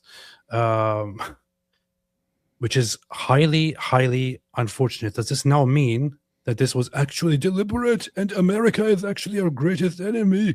America is actually the greatest enemy of America. This couldn't have been an accident. It must have been deliberate. 4 Canadians died in April 2022 when an American pilot dropped a 500-pound bomb near where the troops were apparently conducting a live fire exercise. The pilot blamed the bombing on the fog of war, saying he mistook the Canadians' gunfire for an attack by Taliban forces. He said his superiors never told him the Canadians would be conducting live fire exercises that night. By the way, did you catch that? It's I didn't know they were going to be there and be doing live fire exercises. So that's similar to the USS Liberty. That Israel said, "Hey, do not enter this area of the Mediterranean because we're watching for Egyptian ships coming this way." So, U.S. do not put any ships in here, because we're waiting for the Egyptians, and then the U.S. ship goes in anyway, and they bomb it. You see, the Jews are trying to kill the Americans. Another incident is here in Afghanistan. Iraq humanitarian mission. One of the worst self-inflicted losses in U.S. military history occurred in April 1994 when F-15 fighters shot down 2 U.S. Army Black Hawk helicopters in the no-fly zone over northern Iraq. 26 people were killed, including 15 Americans, military officers from Britain, France, and Turkey, and 5 Kurdish workers. They were supporting UN humanitarian relief efforts on behalf of Kurds in the aftermath of the Persian Gulf War. The F-15 pilots thought the Black Hawks were Iraqi craft violating the restricted zone. But how could they not know that they were U.S. Black Hawks? It's impossible. They would know this. Here's the thing: if that had been Israel shooting them down, we would still be hearing about this. We would never hear the end of it. We would hear. Candace Owens would be bringing this up on every show. 1991, 35 Americans and 9 British troops were killed by friendly fire in the Gulf War, and so on and so forth. Incidents like these happen all the time, but the only one you ever hear about repeatedly is the one that is, by all evidence, determined fully to be unintentional, to have been resolved. Israel paid reparations for years. That involves Israel. That is the only one you ever hear of. Why? Because it involves Israel. Because it involves Jews. That's the only one you ever hear of. And unfortunately, not many people are smart enough to bring up the fact that many cases like this happen between countries. Ben Shapiro happens to be one of the smarter ones who actually brings it up. And his opponent has no response. Listen. Truth. Larger point. I wonder if that's your point. If the truth matters, then the Israeli government must be held accountable for that attack. The American flag was flying on that ship. You do not mistake an American ship for a foreign one when our flag is flying. So, wait a minute. Just to be clear, are you saying that an Egyptian ship could not fly an American? Assuming you saw the American flag, an Egyptian ship could not fly an American flag to make you think that it's an American ship while they come to attack you? According to this guy, all of these incidents we just mentioned were also deliberate, of course. Yeah, because it's all American stuff. And then he said Israel must be held accountable. Israel was held accountable. And they paid reparations, paid reparations and has severely damaged its relationships at that point. And now it's no longer relevant because it's far in the past. That exactly is the point. But the guy has only one brain cell, which is why he's like, no, the truth matters. And we can spend the rest of the time talking about the specifics of the U.S. Liberty attack, or you can actually go look at the naval investigations that were done, multiple naval investigations that were done. The reality is that people were flying Mirage planes for the Israeli military at the time. The USS Liberty was sailing in an area where it had essentially gone off-grid. The Israeli military mistook it for an Egyptian ship. They thought it was shelling Al-Arish, which happened not to be true. In the initial attack, the American flag was knocked down, and then the attack went on for about 90 minutes. And then as soon, you can hear this, by the way, on the tapes of the Israeli pilots talking to each other, as soon as they realize that it's an American ship, they call off the attack, they speed a ship to try and help the USS Liberty. There have been multiple unfortunate friendly fire incidents between Allied forces, including, for example, in the Gulf War, where U.S. forces were responsible for killing about 9 British troops during the Gulf War. It's an unfortunate reality of war, but you're not answering my question, which is, what is your broader agenda in asking the question? Because I suspect that your question is not limited to your specific ire over an incident that happened in 1967. But the truth. The truth. I think you should question any foreign country's relationship with our government. That's totally fine, but I'm just wondering why you serve American interests. Again, I'm perfectly fine with questioning any country's relationship with the United States. But again, I'm wondering what your motivation is in bringing up a 6-decade-old attack as though it is the #1 issue in assessing the relationship between Israel and the United States today. Well, many problems persist to this day, but it's interesting that you say 6-decade-old incident when there are many people in this audience who were alive for that attack, as if this is something that's irrelevant. There are people there who are alive No, for it's just World not War particularly II. relevant to assessing the relationship between the United States and Israel today, in the same way that in 1967, there are a wide variety of countries with which the United States had different relations.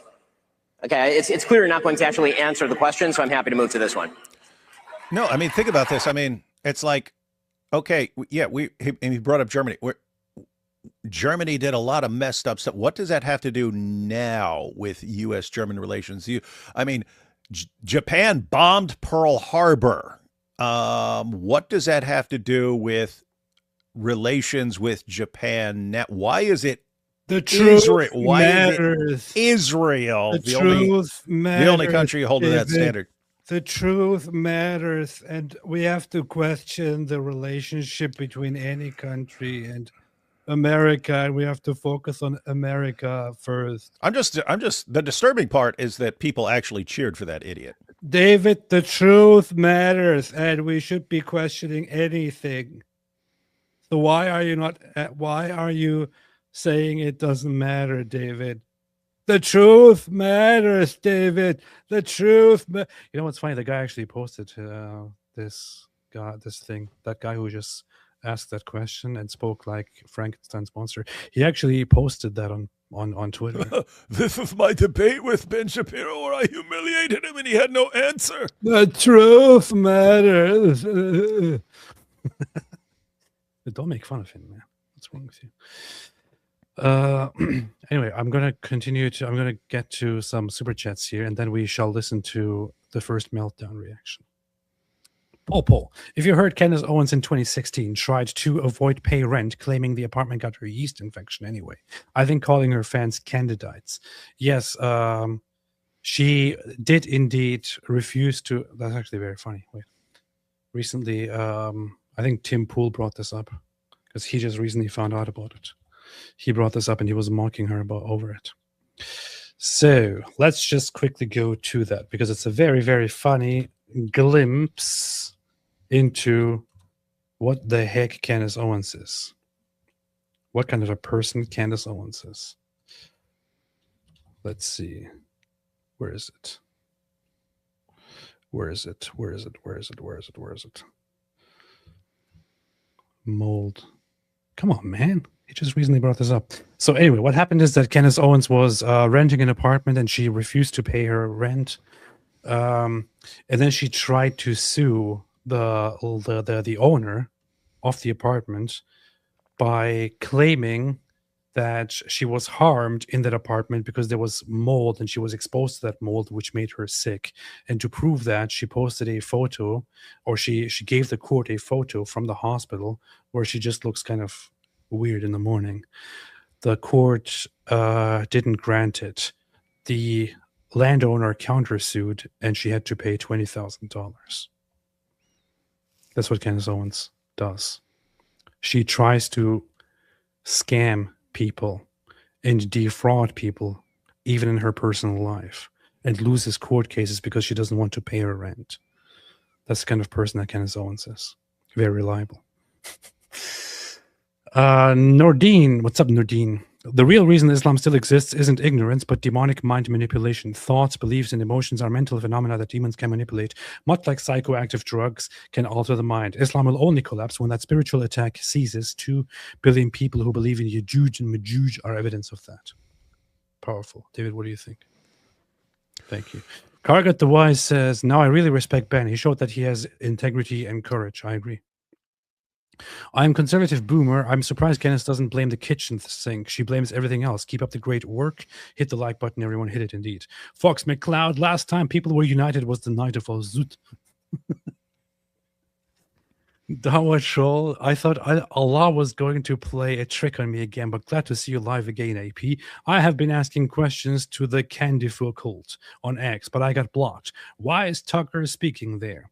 Well, Tucker, so Charlie Kirk was always a fan of, even if somebody harshly disagrees with me, but defends conservative values, he should be here and speak.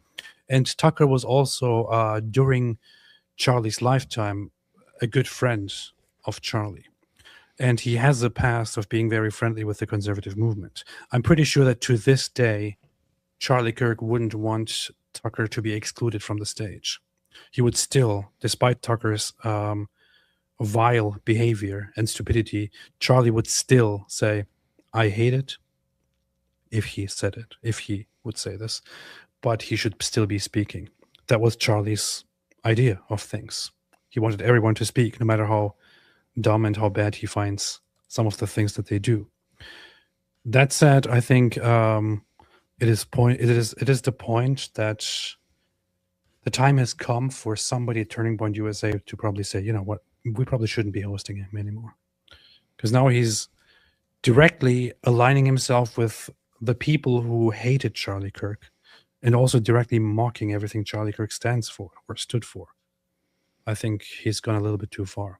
During his latest speech, he was mocking people for Islamophobia. Yep, Charlie would have loved that. Yeah, Tucker is right. The biggest problem is Islamophobia. And Tucker Carlson also wants to buy property in Qatar now because he loves Qatar, and he says Qatar is our best ally.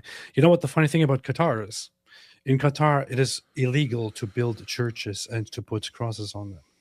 In Qatar, it is illegal to walk around with a cross exposed on your chest.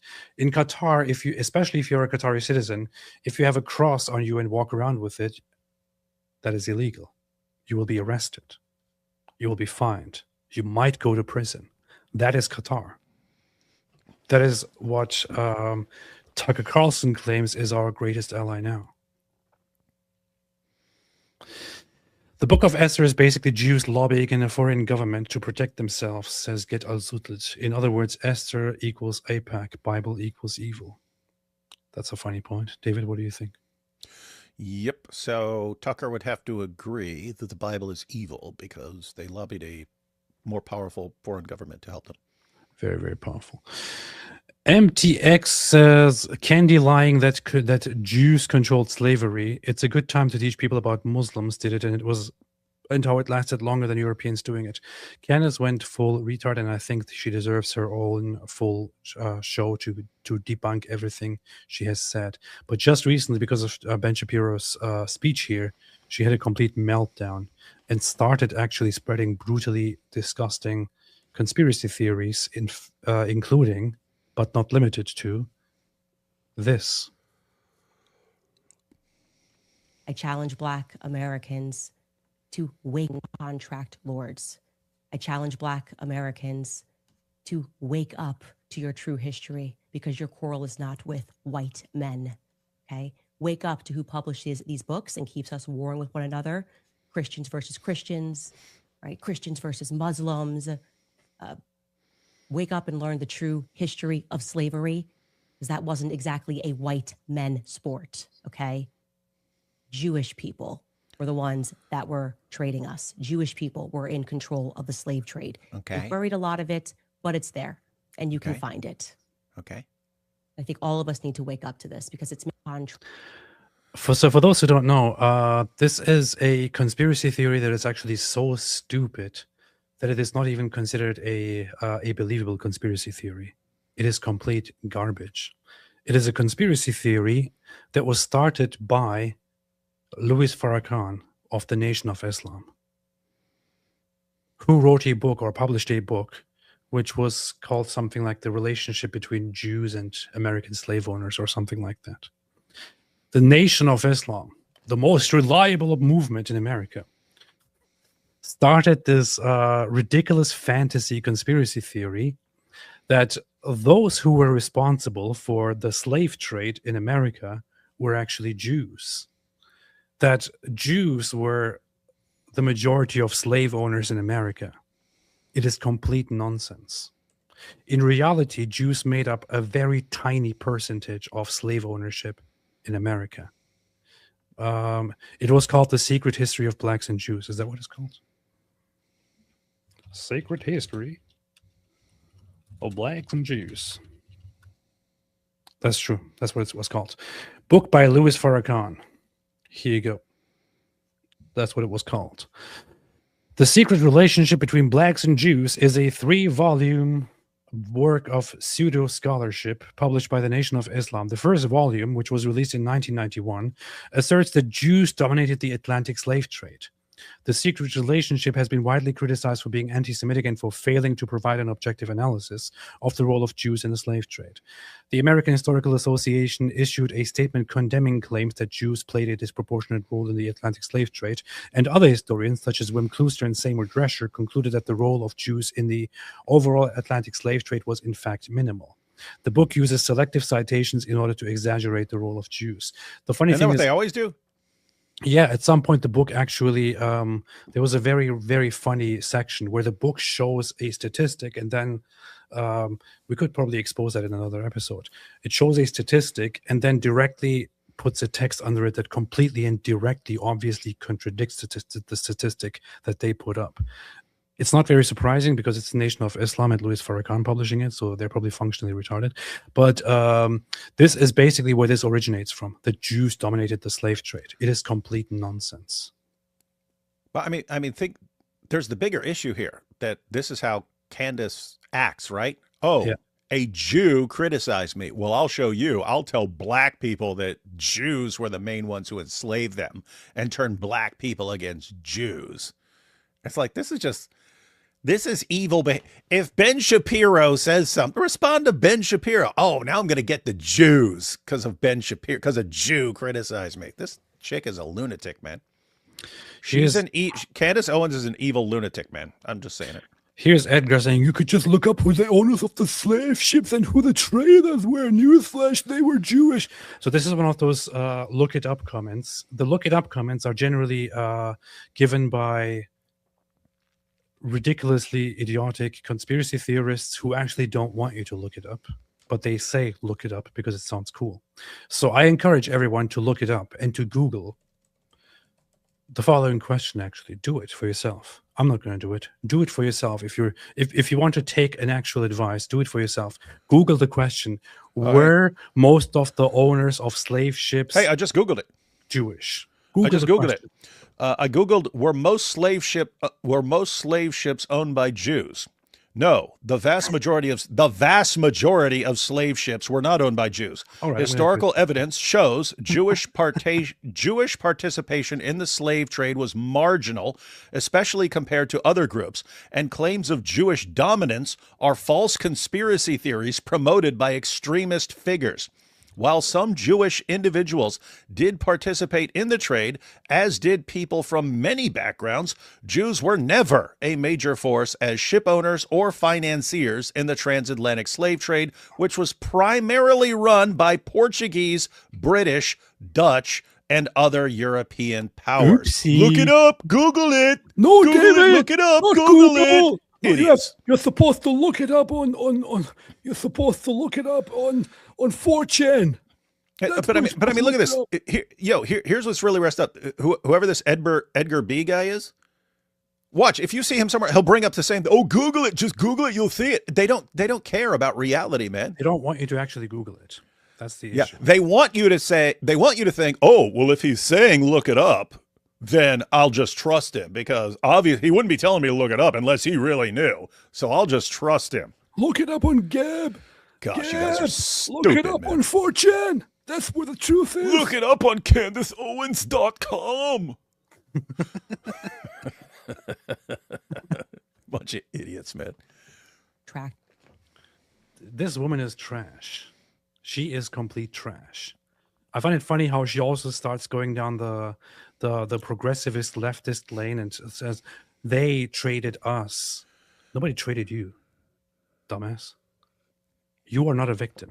Nobody traded you. But a Jew criticized me, so I'm gonna get all blacks to hate all Jews. In fact, Jews made you famous. If there is one bad thing that Jews did, it's that they made you famous, that they gave you fame. Okay, Candace, you absolute trash. Yeah, we can say that. Jews did disproportionately help Candace. Jews were disproportionately responsible for helping make Candace Owens famous. Way more than they were disproportionately running slave ships. Jews gave her all the fame and platform that she has now. So, yeah, Jews bad. Upper Backgulp of Daddy. Opinions on Somali fraud in Minnesota, billions. David, do you know anything about that? I've just seen some stuff, but pretty bad. Upper Backgulp of Daddy. So, opinion on Australian government response to Bondi Beach. David, have you seen the response?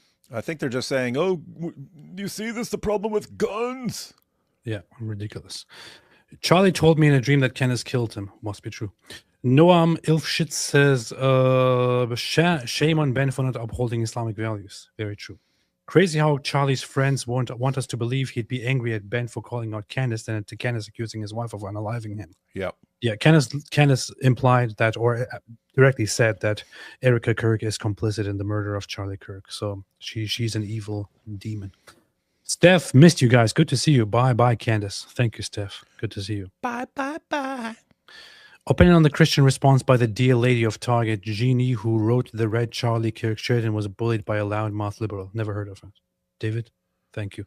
Well, Alex Trim Del Norte says, crazy how the hadith says that Zut rode Momo, but it doesn't say from what point A to what point B. Almost like the riding was all at a single location. Mm-hmm. That is true. That's a good point. Thank you. Paul, podcasters never meet and burn Qurans together. They would never do some stuff like that. I've never seen another podcaster live in person. Jorius, but it's my preference to Rob. You're so bigoted. True. MTX. Also, did you see Amru Fuddle wearing a Cookie Monster hoodie at Turning Point USA? I didn't return to Christ to hang out with Nazis. We should be ashamed. I did see that, and I think that whoever let him in and whoever hosted him and whoever posed with him should be ashamed. In fact, I posted about it. Here it is. Here is Amru Fuddle, who calls himself Myron Gaines. Here is him. Here is he with a Let Him Cook shirt, which is actually quite clearly a mockery of the Holocaust. Mm-hmm. Which is very funny because the Nazis would probably sterilize this guy. But here he is praising the Nazis and mocking the Holocaust. But when I go in person and confront him and say you are a Holocaust denier and a Holocaust advocate, he's like, no, I'm not like that at all. Not like that. He's such a freaking coward in person. Total coward. He is such a coward in person. He said live on stream that he is going to debate me on this very topic. He said he's going to do it. He will do it. I confronted him in person and was no, I can't. No, it's no. Then I went to him again and he started yelling at me and shouting at me and calling me names. He's a coward. What do you expect with a name like Elmer Fudd? Do you even know who Elmer Fudd is? Of course I do, man. Of course I do. What's wrong with you? He's probably worried. Like he thinks, I'll go hunting apostate prophet.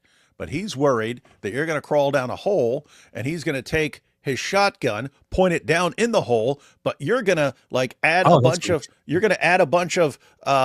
extra parts to the barrel and make it go underground and then come up behind him, and then he's going to shoot, and the bullet's going to shoot himself in the butt. That's what he's worried about in a debate. Because his name's Elmer Fudd, and I saw that happen many times to Elmer Fudd. It is a reality. Tatiana, what's up, Tatiana? TPUSA folded and took the speech down. I'm pissed. Did they take it down? I don't know. Which one? I think they never published it. Which one? Ben Shapiro's speech. I don't think they'd fold that one. But now that you say it, let me check if it's still on the Rumble. Turning Point USA, Turning Point USA. I'm pretty sure that it was part of the plan for them to have that speech before all other speeches. In fact, I can imagine that Erica Kirk coordinated it with Ben Shapiro and said to Ben Shapiro, go out there and destroy them. And he did. It is still on their Rumble channel. I think they never published it on their YouTube channel. So, just turned 36. Wait, this just happened, right? Like recently? If the audio is messed up, they might be like wanting to get a recorded version and use that. Yeah, it is on Ben Shapiro's own channel. So, just turned 36. Can you sing me an All-Zoot birthday song? Says Nicholas Shaw. Of course. Happy birthday to Zoot. Happy birthday to Zoot. Happy birthday, Al Zoot. Happy Eris and AP birthday. would be stone drunk if he took a shot every time Candace was said. That's true. Can you imagine if you took a shot every time she says okay? I don't know why that doesn't annoy people more. It's annoying. Okay. What's the same one I'm going to say? Okay. Okay. And blah, blah, blah, blah. Okay. Okay. I'm going to say okay. Okay. Okay. Okay. Okay. That was Lethal Weapon 3 and 4. They had that Joe Pesci on there, and his character was always going, okay, okay, okay, okay, okay, okay. That's what she sounds like. Let's continue to Tucker Carlson's reaction to Ben Shapiro. Wait. Hang on. There's one little short clip you got to watch first. It's in the private chat. It's a short one. I don't know what a private chat is. There's a private chat right there on the side. I know. I'm just mocking you. There's a short one. Let's see. And I haven't. It's not because I want to. I haven't seen it, but I want to see it because I just saw it. Pop Rob up. Schneider roasted the living hell out of Candace Owens. I want to warn her fans weeks ago that Candace would soon become the running joke of the internet. Who's Rob Schneider? He was on Saturday Night Live, and then he was in a bunch of movies. Oh, this guy. Okay. Yeah. Let's see. Venezuelan boats were blown up. I just heard that Candace Owens has proof that the Venezuelan boats were blown up by the Zionist state of Israel. And it's true because Candace had a dream about it. All of Candace's dreams come true, especially the dream she had when she was a little girl about one day becoming the biggest grifter the internet has ever seen. But there is a glimmer of hope. After a conversation that she had with Erica Kirk, Candace Owens has promised to be 3% less completely retarded. But we must give Candace credit. She's not afraid to ask the important questions like, does Emmanuel Macron's elderly wife have a penis? No other journalist has been so fearlessly laser focused on world leaders' possible wives' penises. I hate to break it to Candace, but the only person interested in the genitals of Brigitte Macron is Candace Owens. Even her husband, Emmanuel Macron, isn't interested in Brigitte Macron's genitals and hasn't been since he was at least 14 years old.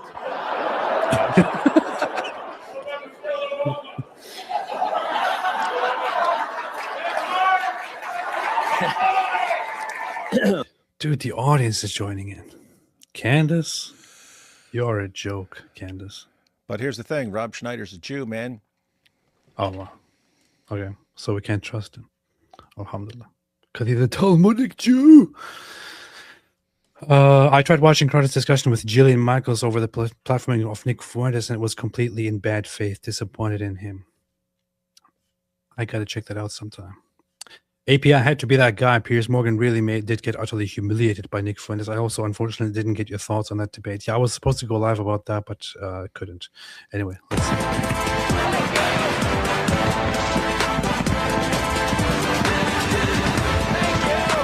Hey, don't play songs, man. It's gonna get canceled. Walking out is always such a trip. Thank you.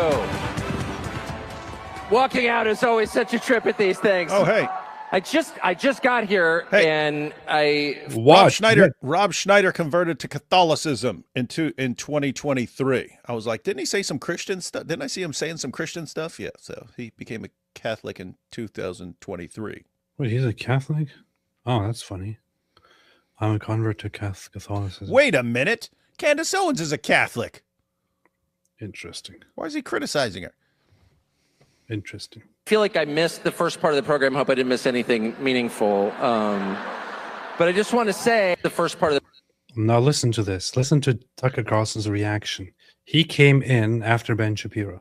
Listen to how he starts. Program. Hope I didn't miss any. I just got here and I feel like I missed the first part of the program. Hope I didn't miss anything meaningful. But I just want to say... That's actually funny. True, but that's funny. Pay attention to the terrible joke that he is just making. What happened before him? Who spoke first, David, as we just noticed? Ben Shapiro. No. Who spoke before Ben Shapiro? Erica Kirk. Yeah. So he comes on here and he jokes about how he missed the first part of the show and hopes he didn't miss anything important.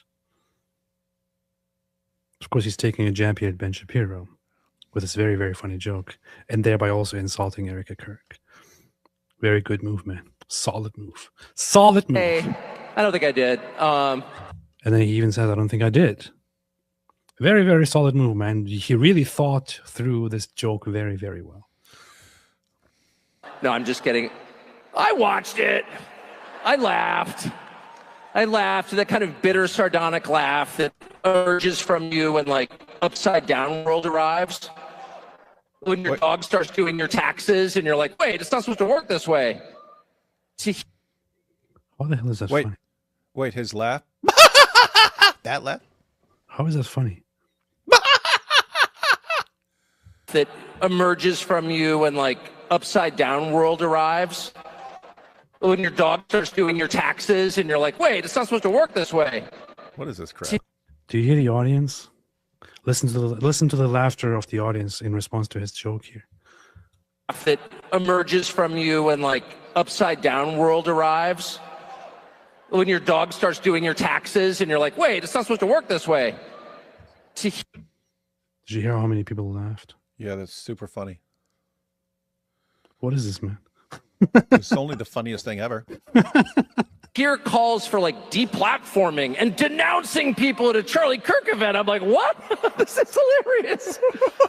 He's the only person laughing in the whole room. Of 30,000 people, he's the only person laughing at that. Denouncing people at a Charlie Kirk event. I'm like, what? This is hilarious. Yeah, this is hilarious. Actually, one of the clips... I apologize. There are two more people laughing. I was listening to myself. What? Yeah.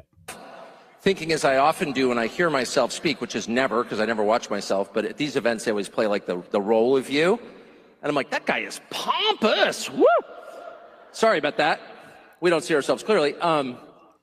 But the prediction that, you know, at some point when Republicans took power again, which I did everything I could, you know, to help, and I really felt that was important. I still think, you know, I was right. But I really thought that the impulse to deplatform people, or even to use the word platform as a verb, which it's not, it's a noun, don't steal my nouns, deplatform and denounce. Why haven't you denounced somebody else? The whole, like, Red Guard culture. Look, there were times when I listened to Tucker Carlson when I heard him speak and I thought, oh, that's kind of funny. That's interesting. I'm sorry, but he came in here completely rattled and nervous and stressed out. And he's trying to compensate. He's trying to compensate. He's trying to be funny, and it's clearly not funny. It's one of those moments where you are nervous and you're trying to be funny, and it's clearly not funny. You have no idea what you're doing.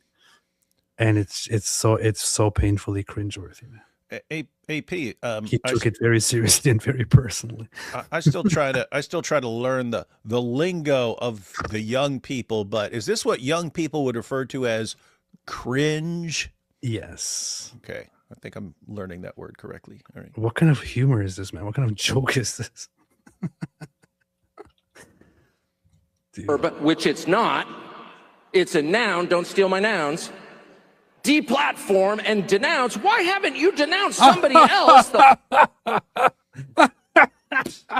was a good one. The whole like Red Guard cultural revolution thing that we so hated and feared on the left that we did everything we could to usher in a new time where you could have an actual debate. I mean, this kind of was the whole point of Charlie Kirk's public life. And I think that he died for it. I really believe that. And I know a lot about it because the last several months of Charlie's life were devoted in part to... Now, here's the funny thing. Tucker Carlson comes in and some people listen to him and actually think that he's making a good point or responding to the issue. What did he say so far? He said, he says here that Ben Shapiro was calling for people to be canceled and deplatformed. We just listened to Ben Shapiro's speech. Did Ben Shapiro ever call for people to be deplatformed or canceled? No, he didn't.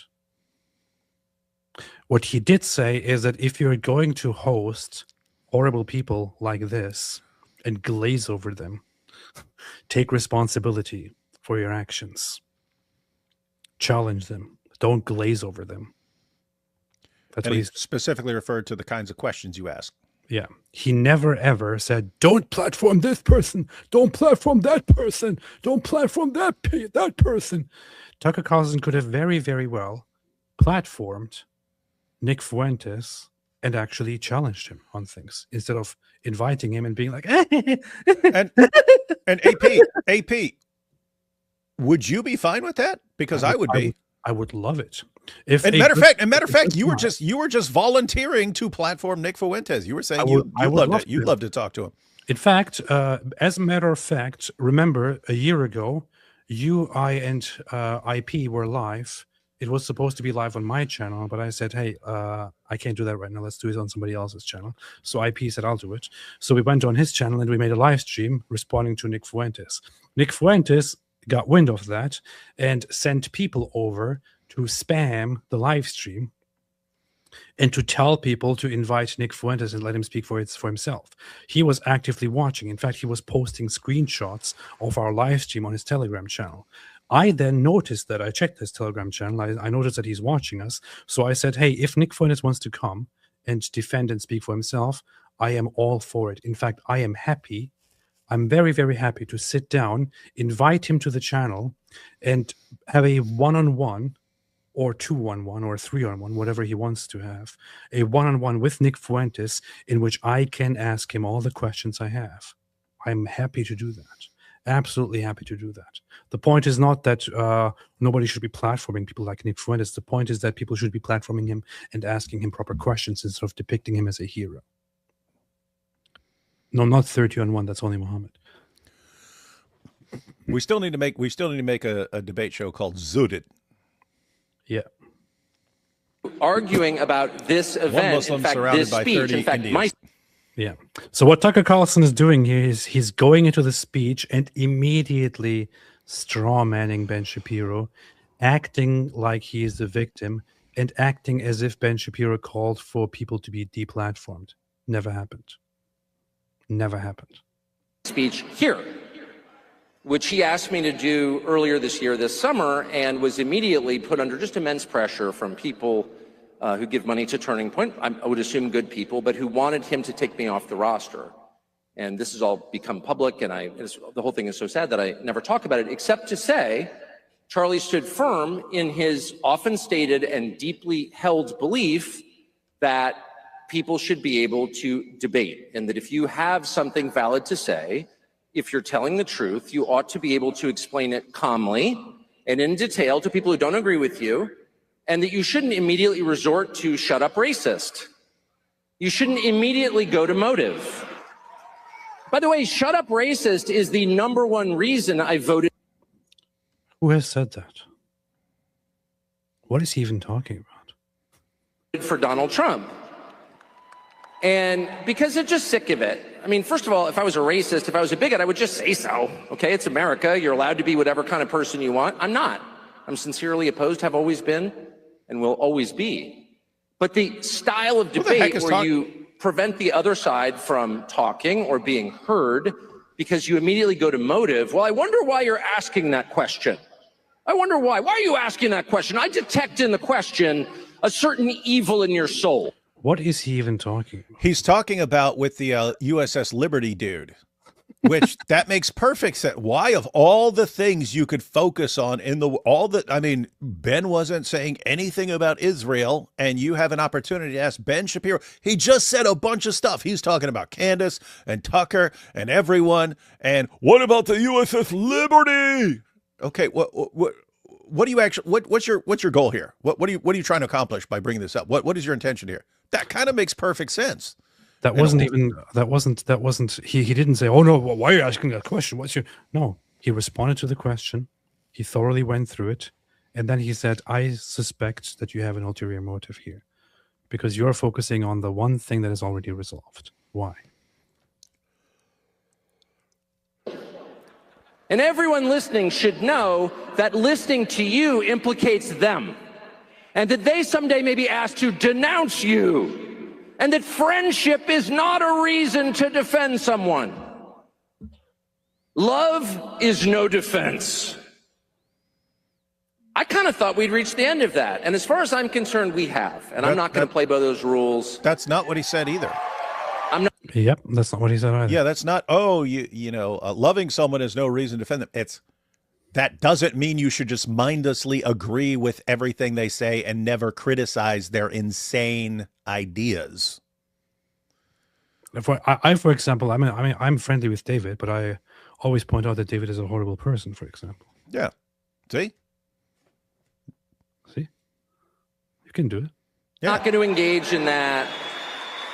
If someone doesn't like what I think, fine with me, as long as I get to express it. That's my view.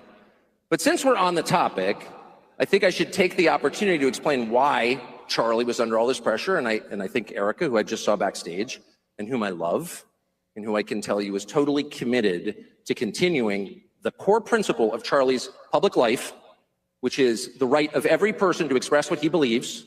That is rooted in Christian faith. We believe people should be able to say what they think because... Hang on here. I want to listen to this here because I heard this and I thought, what the hell?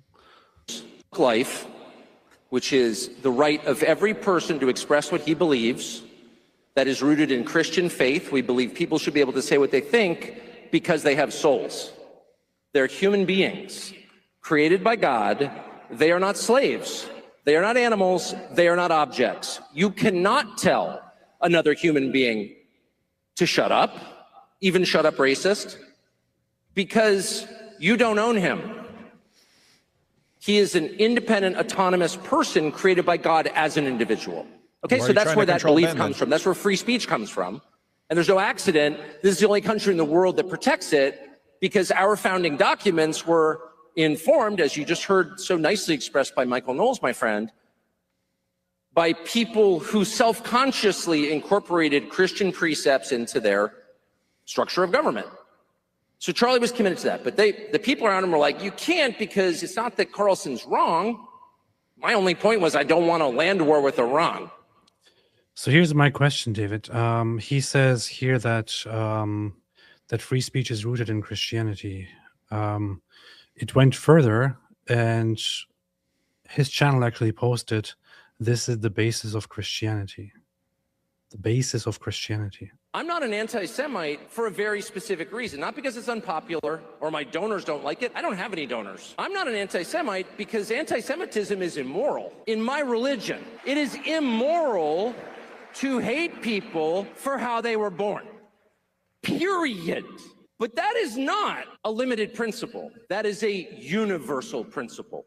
It applies to every human being on planet Earth. You are prohibited by my religion, which is Christianity, from hating people for how they were born, because God created them with his spark in his image. because they have souls. You can disagree with them. You can hate their ideas. You may even find yourself, and I do, I'll confess it, hating them for a moment. But you can't hate everyone who's like them. You can't punish people for crimes they didn't commit. That's the basis of our justice system. That's the basis of Christian ethics. That's why we have what are called human rights. They apply to every human, not just your group, not just my group, but every group, every human, because we don't consider people in terms of the groups to which they belong. We consider them as individuals the way that God created them.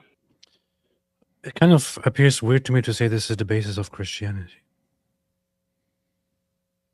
It even appears weird to me to say this is the basis of Christian ethics. Then again, I don't want to nitpick here.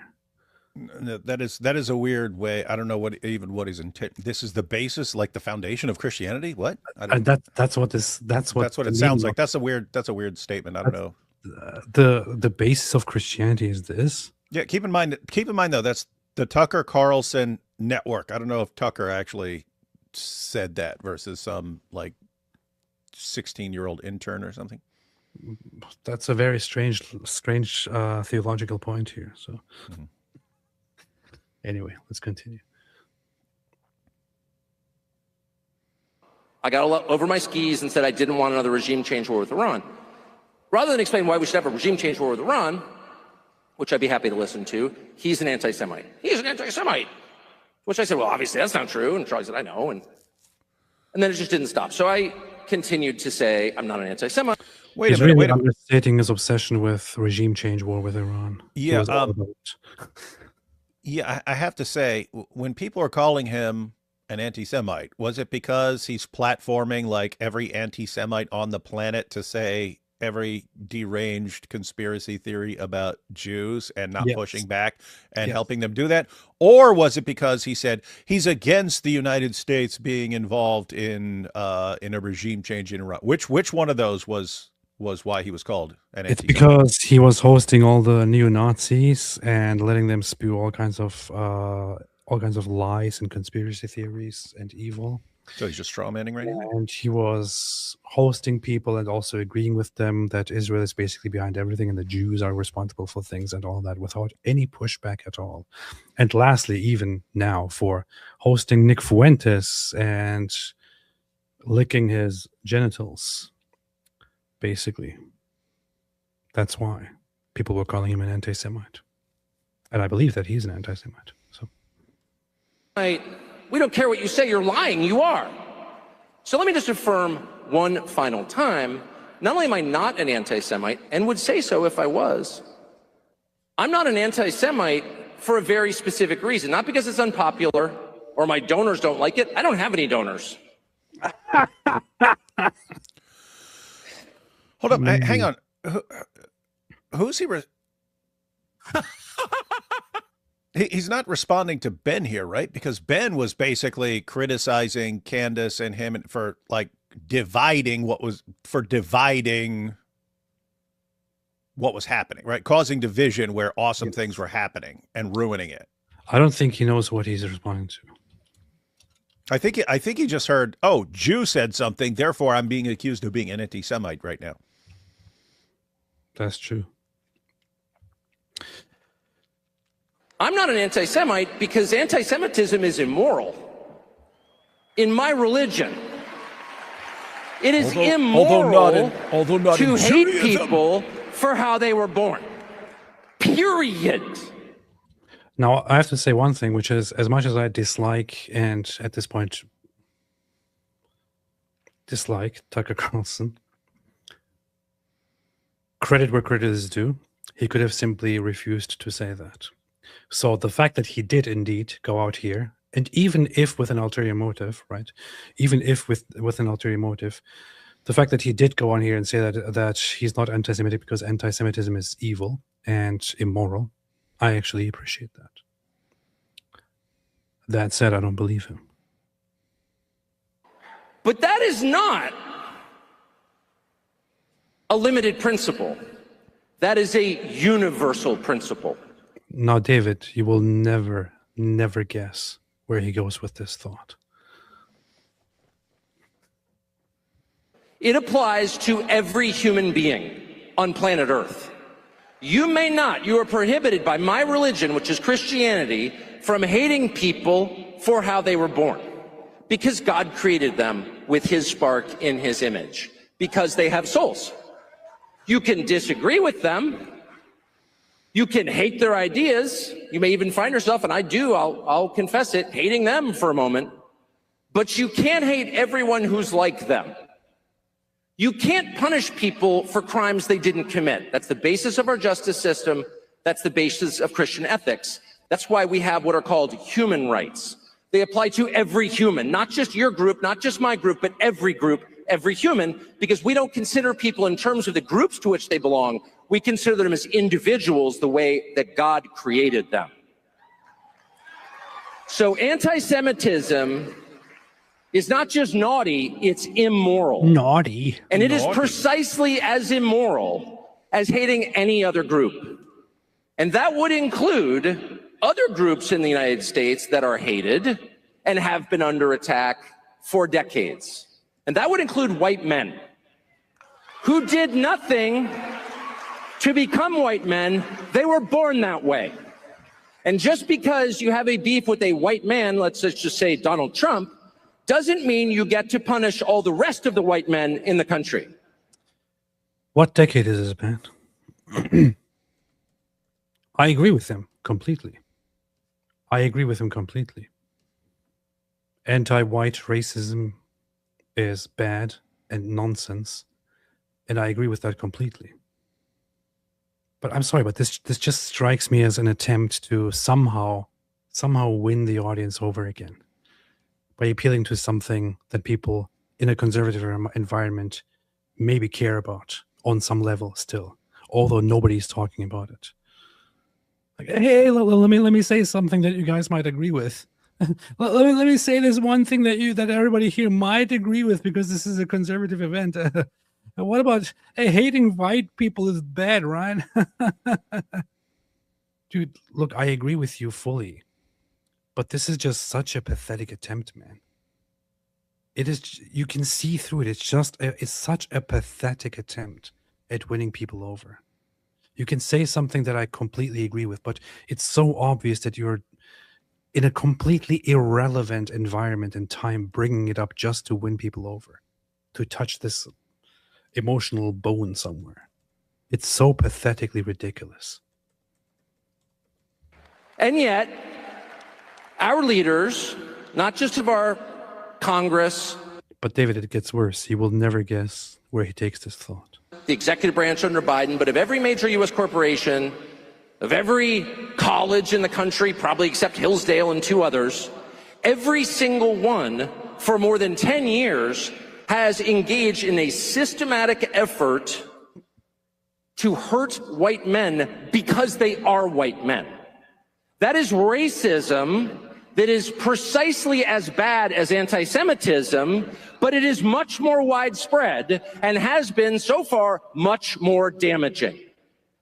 And my point is, if you said nothing about that, or if you encouraged it by, say, cheering on BLM, which was an anti-white hate group, and said so, then you have no moral standing to lecture me about bias.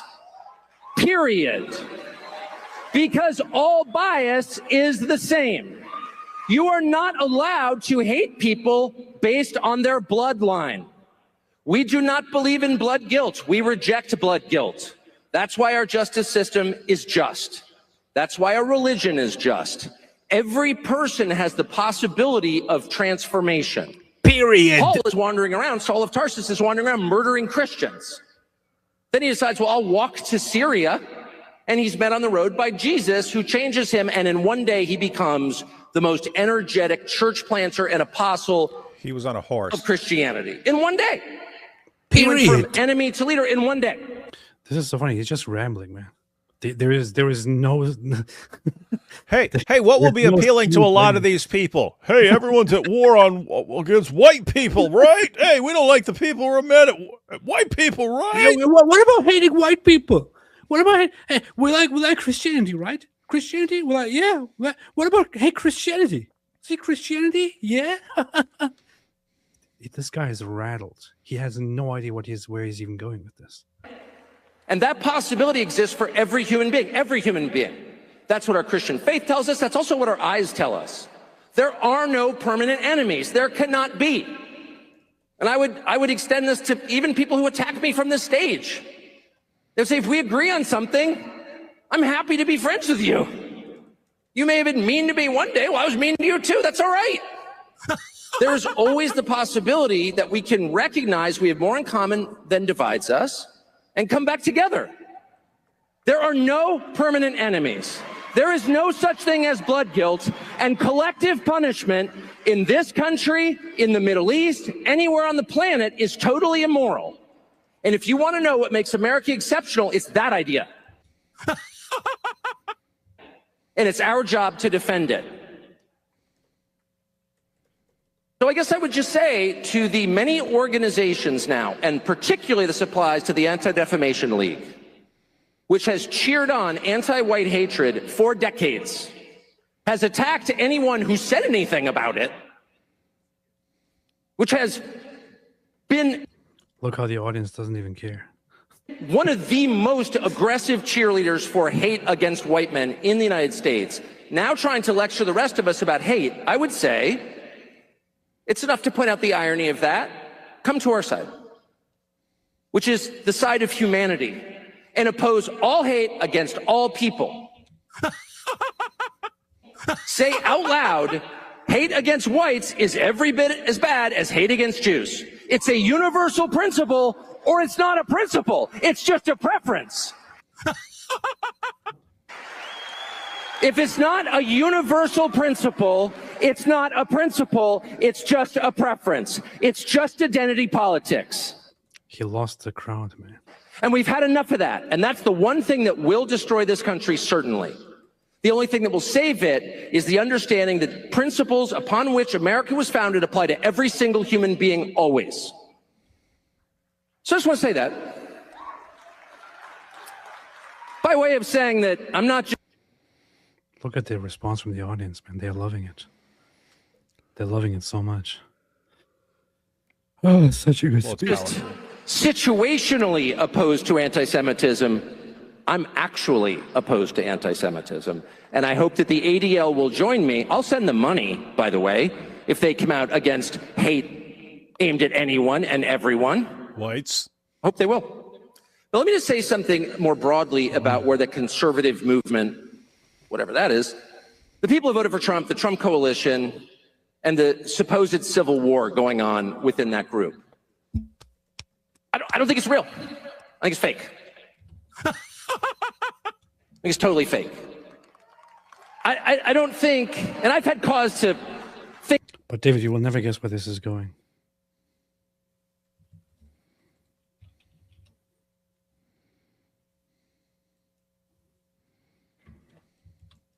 They get there, except a few, and they're the ones running around calling everyone an anti-Semite. But everyone else is like, yeah, of course, that should be the debate. And they'll vote for you. They want that because they know they haven't had that. That's the fact. And what you're watching now, attacking people attacking millions of Americans because they're Muslims, it's disgusting. And I'm a Christian. I'm not a Muslim. I know there's a lot of effort to claim I'm a secret jihadi. I'm not. You should not attack people on those grounds. And you're seeing it from Republicans. What the hell are you doing? What you're doing is trying to divide the country. And I've lived through 50 years of this crap. Yeah. All these shame race wars that on they're Charlie promoting. Kirk. Oh, go hate each other while we loot the treasury. That's exactly what's going on. And Shame most on people Charlie are Kirk. totally... Especially Charlie Kirk, man. Yeah. And all you turning point losers who go along with Charlie Kirk and thinking that Islam is actually a problem. Tucker's here to correct you all. Charlie Kirk makes me sick.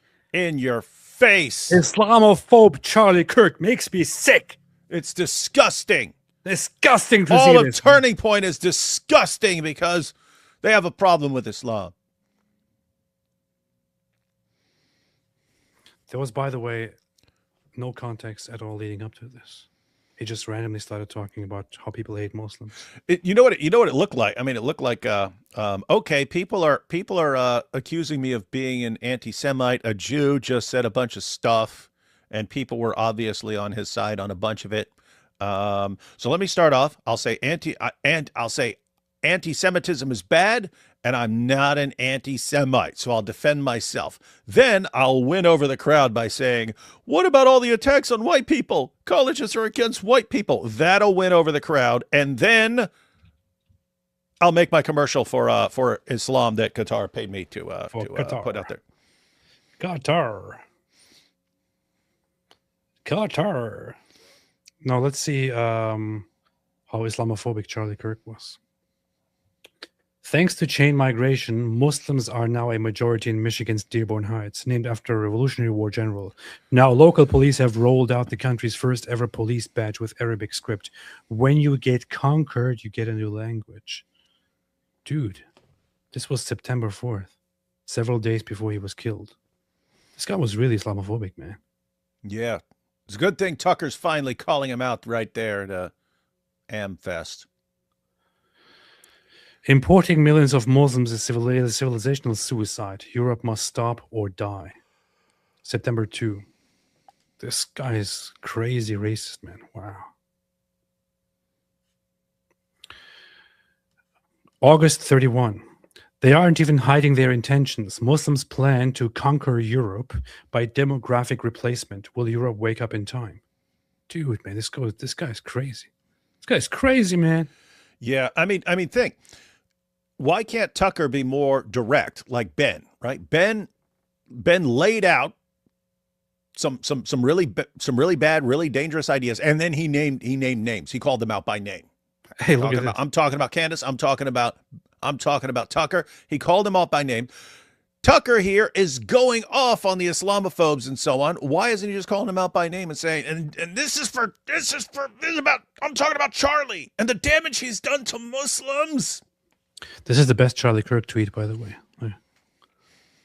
Ridvan Idemir, dumb name, an ex-Muslim who escaped from the cult of Islam and became a Christian, says we must prioritize stopping the influx of Muslims to the West, and we should prioritize deporting explicitly political Islamist organizations and people.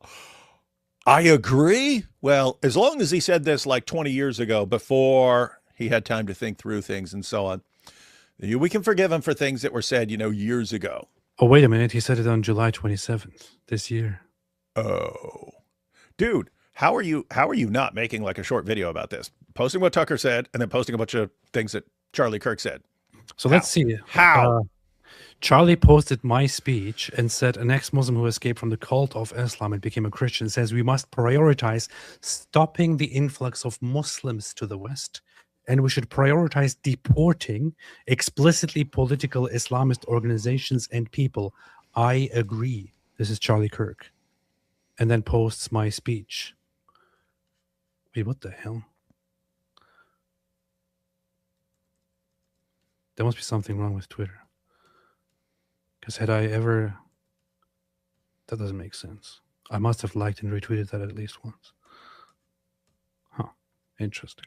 Anyway, I said, thank you, Charlie. And he said, great speech. I recommend everyone listen to the entire thing. So,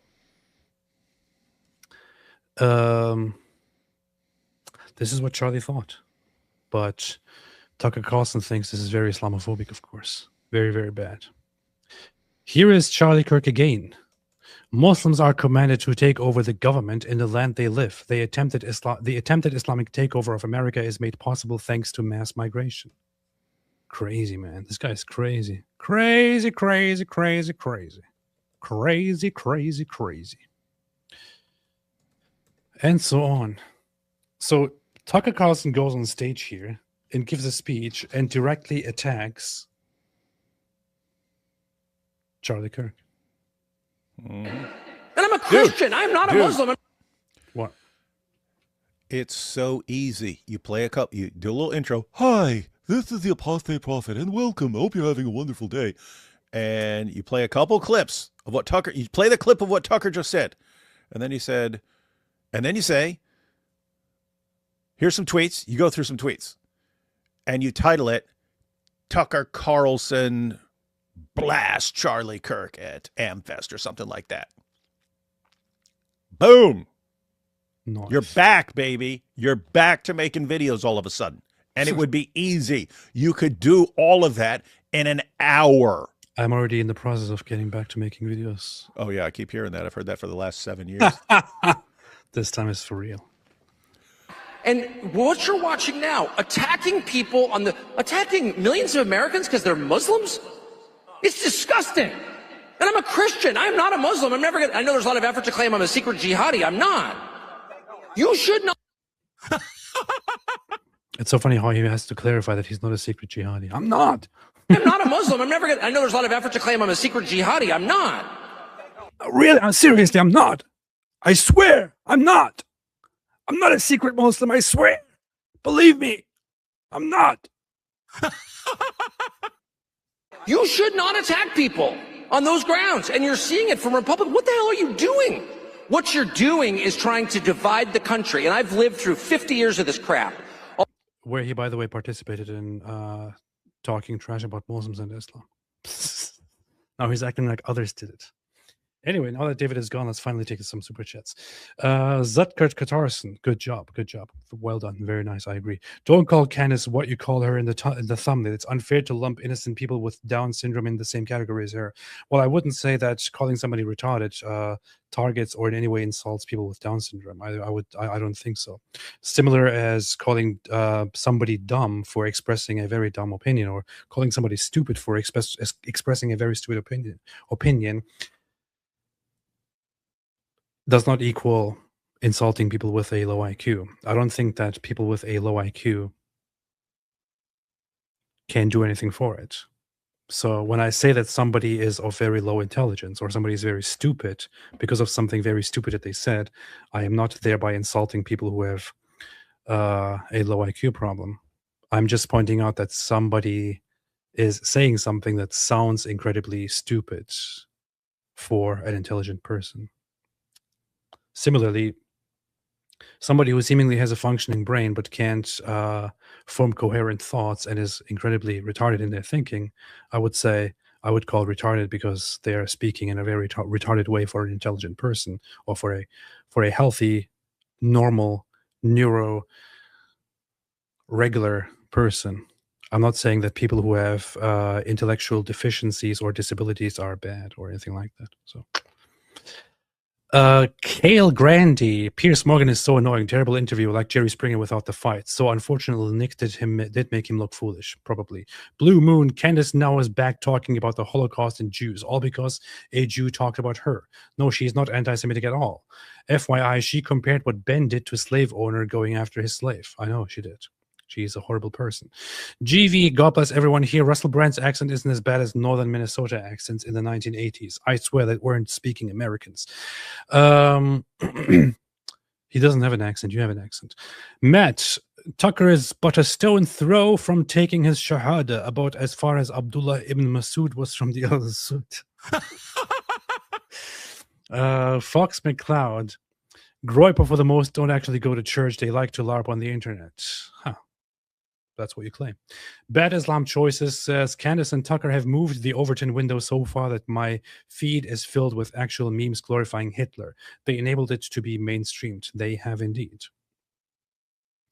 David Bell, need advice. My aunt-in-law is a Muslim, and when I try to tell her about issues with Islam, Aisha and child marriage, etc., she just says that she's Shia, and all that's not true. Got any pointers? Stay based.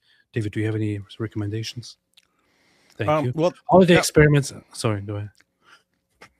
No, it's true that the sources we quote are from Sunni sources, but go on a rant. I'll be right back. There's plenty of things. There's plenty of things to bring up. Now, the child marriage issue, that's from the Quran. It's Surah 65, verse 4. But I have to say, even though Sunni commentators are pretty unanimous on what Surah 65 verse 4 means. You can go to Tafsir Ibn Abbas, Ibn Kathir, Jalalain. You go down the list. Tabari, everyone says it.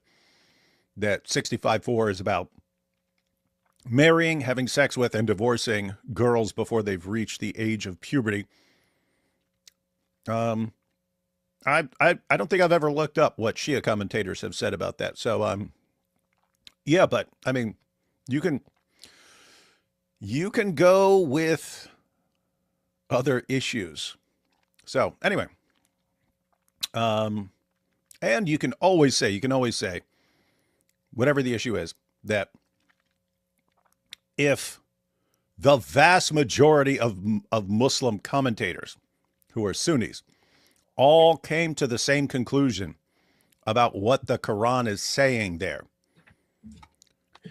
how clear can the Quran really be? And isn't it dangerous that Allah said it in a way that the vast majority of Muslims are going to interpret it as justifying sex with prepubescent girls? You done? No. With that said, you might want to look up what their commentators say. Yes. Ostidestri says, Tucky, Candace, and Nick lower everyone's IQ. I think I figured out why they all like Islam. That's a good point. That's a good point. On an unrelated note, do you think Nick has a cousin? For cousin marriage? Probably. Olivia, hey, what's up, Olivia? Nice to see you here. Thank you for calling out Ben and standing up for the Israel First cause. Pretend this is $7,000. Thank you so much. Thank you so much, Olivia. It was good to meet you at, where was that? One of the debates. Paul, Jesus, you will fight for family for the gospel. You will fight your family for the gospel. Ben, say truth even if it's about your friends. Mainstream conservatives, no friendship is above truth. I'm not sure if it's mainstream conservatives, but Megyn Kelly and Tucker Carlson seemingly have that position. No, it's my friend. I can't call them out. Cale Grandy, is Tucker compromised by Qatar? In his Q&A, he went on about some conservatives calling out the truth about the poor Muslims and their beliefs. Did he? I didn't watch the Q&A section. No, I'm curious. No, I'm really curious. I'm real curious right now. Let's see. I don't have the Q&A section on this one. Can't check it out. The guy who brought up the USS Liberty was so stupid it actually made my brain hurt. No, but the truth matters. The truth matters. The truth. Wraith Red AP, why do you worship Ezra? Because I want to. Leave me alone, man. Matthew, my favorite part, my fav part, you should use that properly. Fav is actually an argument against Islam, so don't confuse those things. When you say favorite, you should either spell out favorite or say fave, because fav is actually a proper argument against Islam that goes falsification by authoritative variance. That is a new argument against Islam that is a very, very solid one, which you can probably look up and find somewhere. Which we still need to flesh out. Anyway, my favorite part about being Jewish is living in the heads of the Groypers rent-free. That's pretty based. It is totally based. Bluey, what's up, Bluey? AP and David would obviously crypto Jews, America first, repent and accept Christ.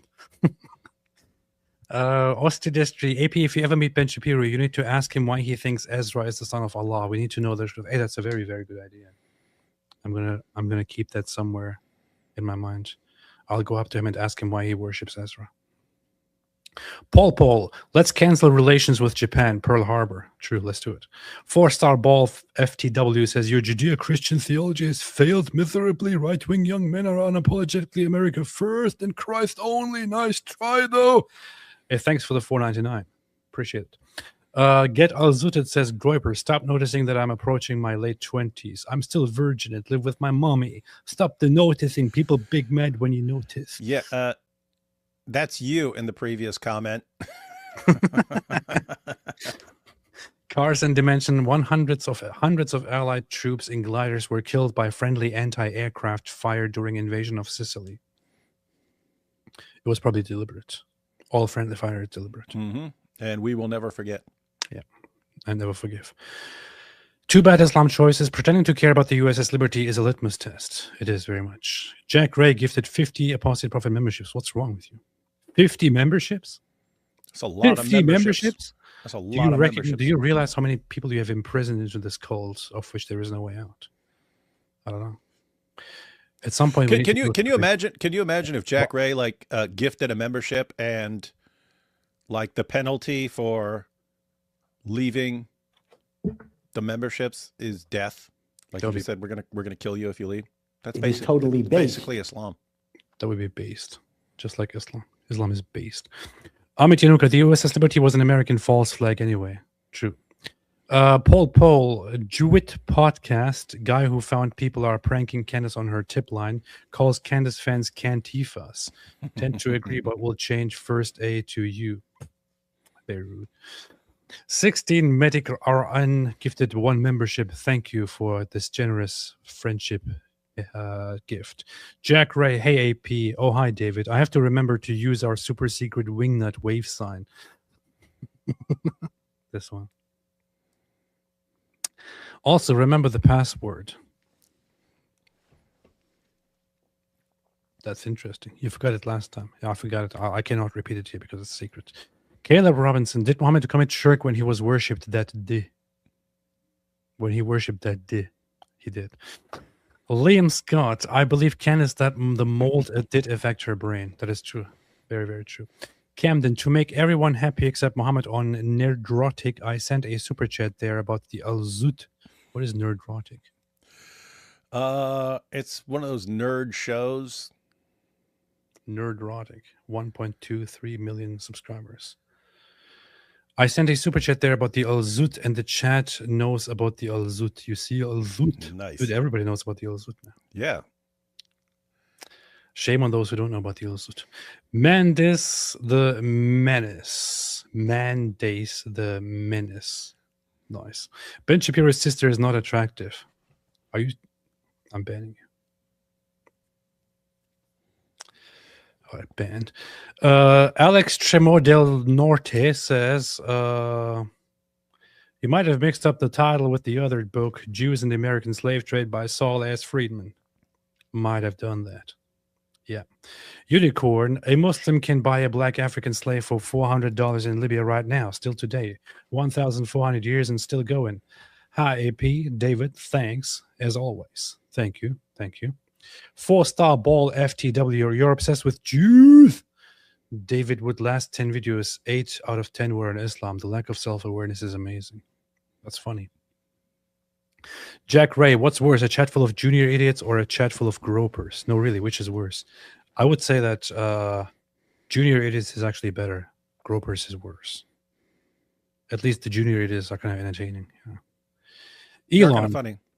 You're wrong about the USS Liberty incident. Israel was simply seeking war with a nuclear superpower while fighting 3 other countries at once. It is really ridiculous. There is literally no reason at all why Israel would at that point deliberately hit a US vessel. There was no benefit at all to Israel doing that. There was no benefit in the short term. There was no benefit in the long term. There literally really was no benefit at all. Israel did not benefit from the situation. Israel was only harmed by the incident. It's such a stupid conspiracy theory. Like most conspiracy theories, it doesn't make any sense. Paul, Candida Demon also said Jeremy Boring video detailing about Candace firing was lynching black person. It's like Kaepernick saying NFI is trade slave. Powerful. Victor Rodriguez made a super chat.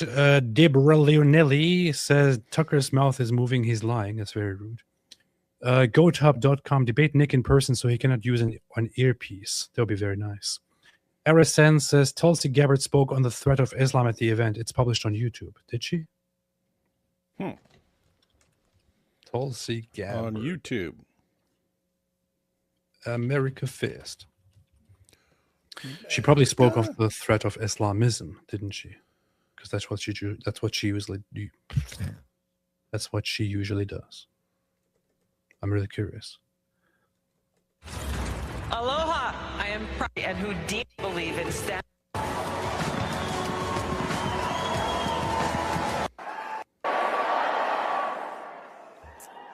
You know, I'm a little bit emotional walking out here because this is the first time we are gathered here for AmFest without Charlie Kirk. Oh, never mind. What? Islam. That was just pub. Wait, no, I'm looking at the short here. Islamist ideology, Islamist jihadis, Islamist ideology, Islamic principles. Wait a minute. In America, threatening Western civilization, governance by Sharia law, governance by what they are calling their Islamic principles. And if you fail to comply, if you fail to adhere to this ideology, if you dare to exercise your God-given right to free speech, censorship is not what we face. I'm actually happy that she went there and talked about this anyway. Islamist, yeah, she made it mostly about Islamist ideology, but still, I think this would be worth going through. David, nice. Can't blame Tucker. He got al-zooted in Qatar.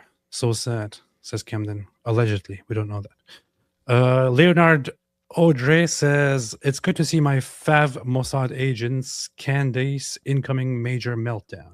The gaslighting is being recognized finally, and what a narcissist she is. I actually did want to go through Candace's whole thing, but she had a half hour long meltdown, in which she also, by the way, you know what, since we have a Christian audience here, in which she also, by the way, brought up something very, very interesting. She held up a book. Where is that? Let's go through the transcript. I think it was actually at the end of it, during the comments. Her whole show was about how Jews are the problem. She has gone full retard. Outside of the Talmud, you describe yourself as a Talmudic Jew, and I've learned what's in that Talmud, and I encourage other people at home to learn what is in that Talmud. So here she's holding up a book. Apparently, she learned about what's in the Talmud by reading a book, as she's very clearly here indicating, that is called The Talmudic Jew. I would encourage anyone who has a little bit of a questioning mind to look up what this book is. It is a book that was written by a notorious... Yeah, I just looked it up.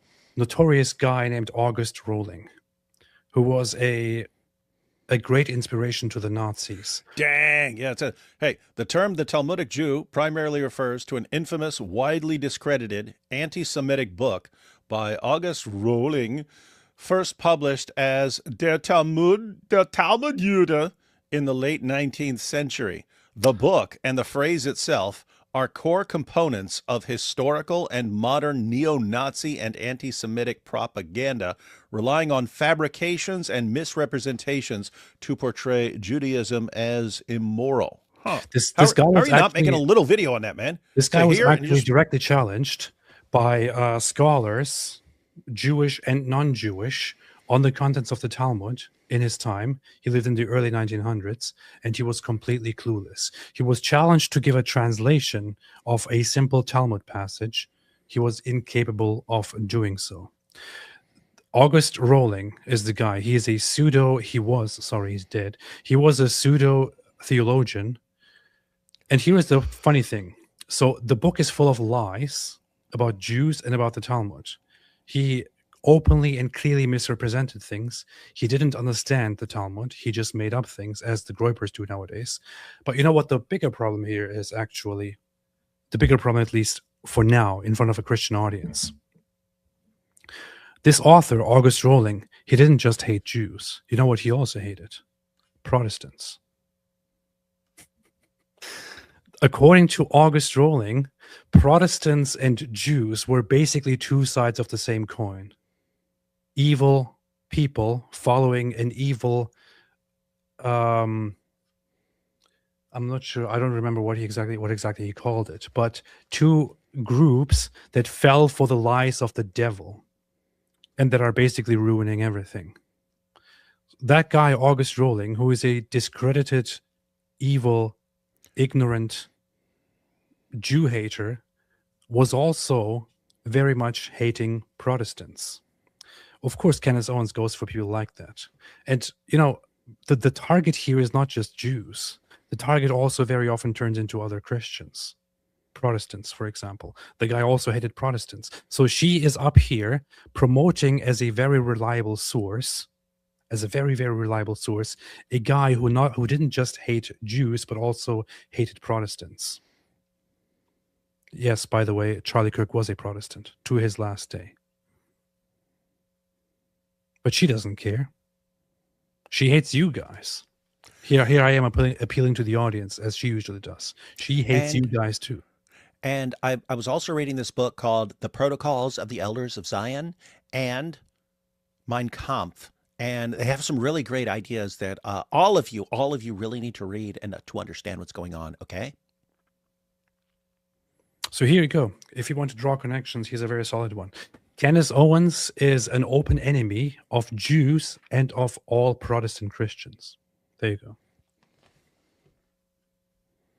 That's the conclusion that I draw from what she has said so far. You can also see it in her reactions to what was that? One event, the inauguration or something else, where a Protestant preacher comes and she just starts mocking him. She hates other Christians too. That's what she is. But take the hint. Anyway, Paul. Shapiro said Tucker only read the Bible 2 years ago. Interesting. Baz the Dark Horse, call me a conspiracy theorist. I like the sound of being a theorist. I'm begging to suspect Ben Shapiro could be a Jew, you see. Yeah, the Jews are actually in control of Israel, which is pretty messed up. Blue Moon, so will he criticize Candace because she is one? Yes. Tucker's speech was mainly turkey gobble gobble. It was. Cogito ergo nuts. Yes. This is Tucker's version of Nixon's I am not a crook statement. It is very, very much so. Tucker Carlson saying, I'm not a jihadist. I'm not a jihadist. If you Google anosognosia, can you see Candace? Yes. Paradox Omnum says, what happened to This Week in Jihad with Robert Spencer and Daily Wire? David, what happened to that? For the 77,000th time, Robert has way too much stuff to do, and so he's focusing on writing. And even though it was only an hour-long show, it was time-consuming getting all this stuff together. So he said he had to scale back on all non-essentials to focus on things he really has to get done. So what happened to the show? It's still on. It's just invisible. Oh, okay. Eli, what's up, Eli? Very, very, very, very much appreciated. Thank you so much. Love you both, said Eli Shamoon. We love you too. At least Eli. I love you, Eli. David probably doesn't because he doesn't have feelings. So I can only speak for myself. Miami Famous, if you Google, dude, this is the second time I'm reading this. We are approaching the birth of our Lord and Savior.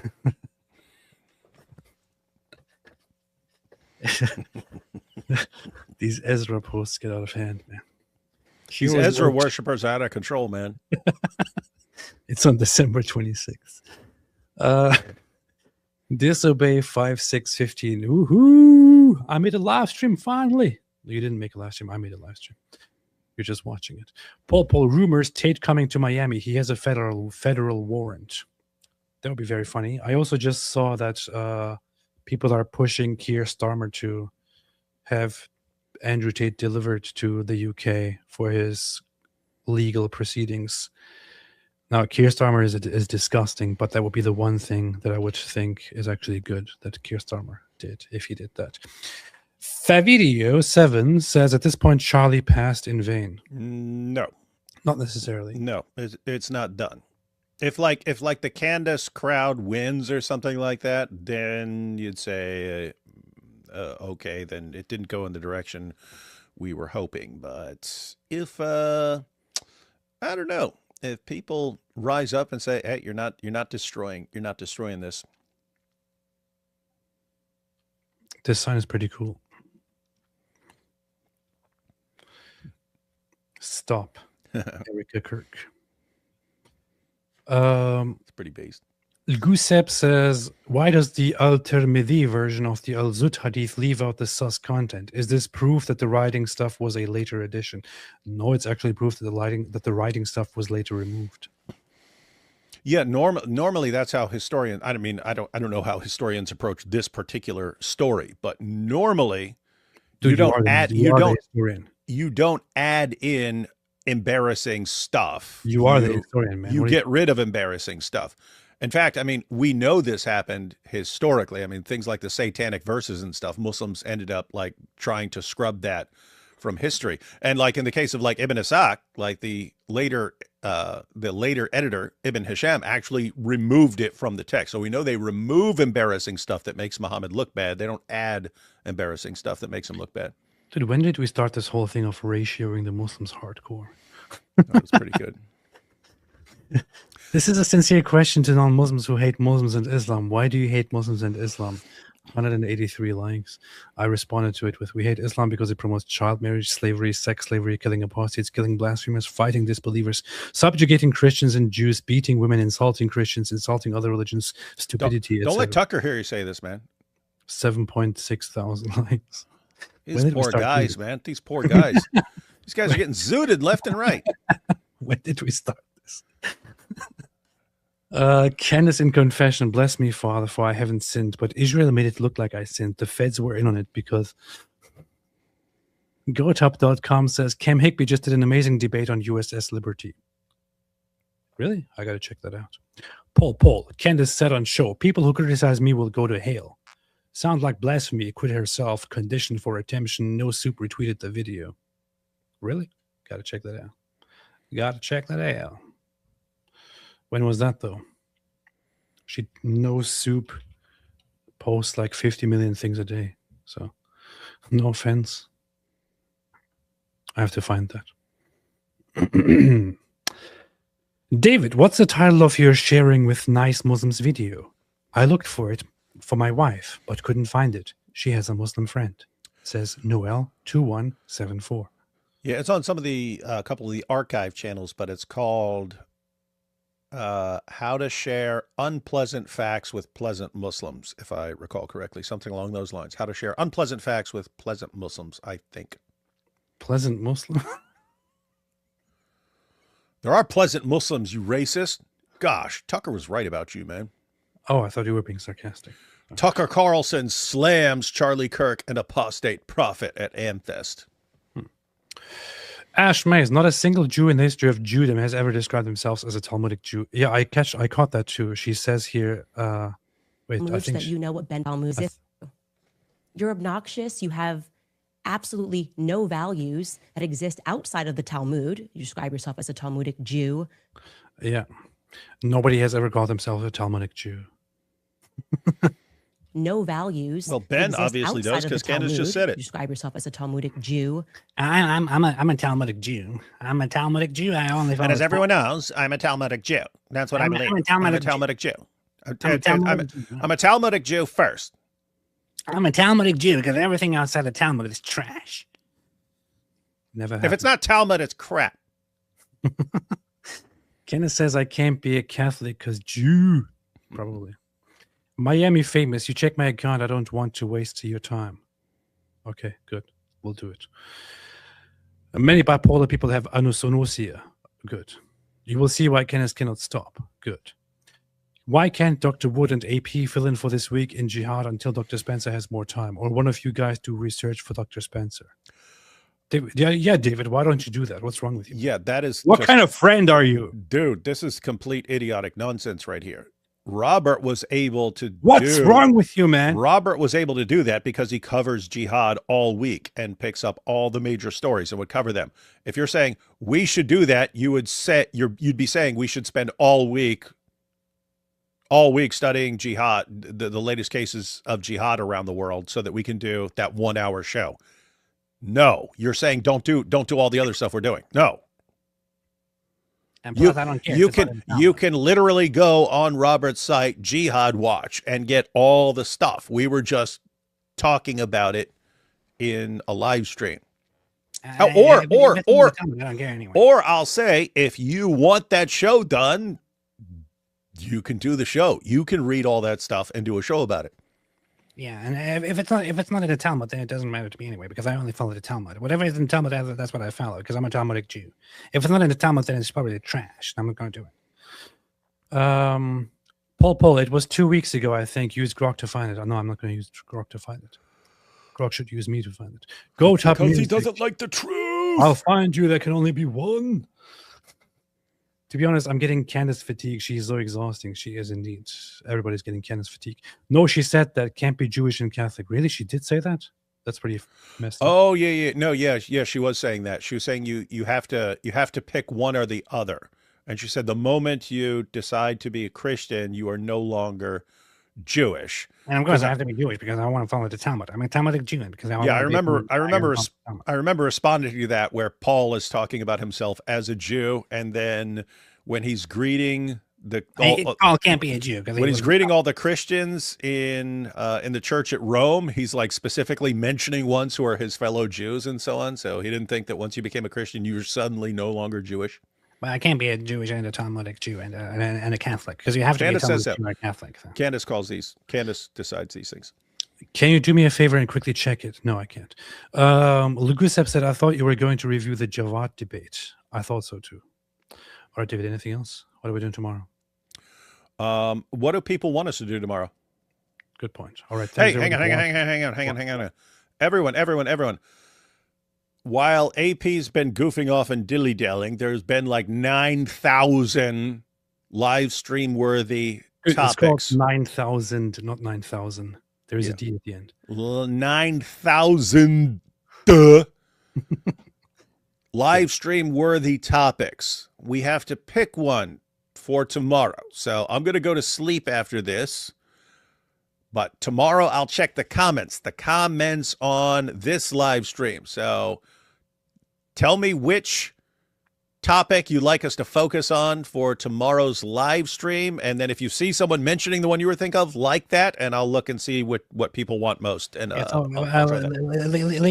comment in the comment section down here on this video, but make sure that it's alignment with the Talmud, because I'm a Talmudic Jew myself. So if I'm a Talmudic Jew, then I want something that is in alignment with the Talmud, because if it's not the Talmud, then I don't care. Yeah. So what you probably want to post is you want us to do a live stream on why Talmudic Judaism is the best thing. Talmudic Jew is best. As a Talmudic Jew myself, I only care about the Talmud. Everything else is trash. All right. Thanks, everybody. Leave a comment and suggest what you want David to review tomorrow, and make sure to like and push whatever you think is the worst topic to cover, so that David will be forced to cover it. No, I still have veto power. Yeah, really. Thank you, Atheo. Always good to see you here. Although I almost banned you that one day when you disagreed with us on one thing. So I'm still enraged about that. I'm like, we still got time to ban. Yeah. All right, man. Thanks everybody for watching. It's good to be back, and soon I will be really back. Yes, and even more back. Back again. Shady's back. AP's back. Different Strokes Apology says thanks. Well, thanks to you. All right, thanks everybody for watching, and as always, stay away from Islam. Beast.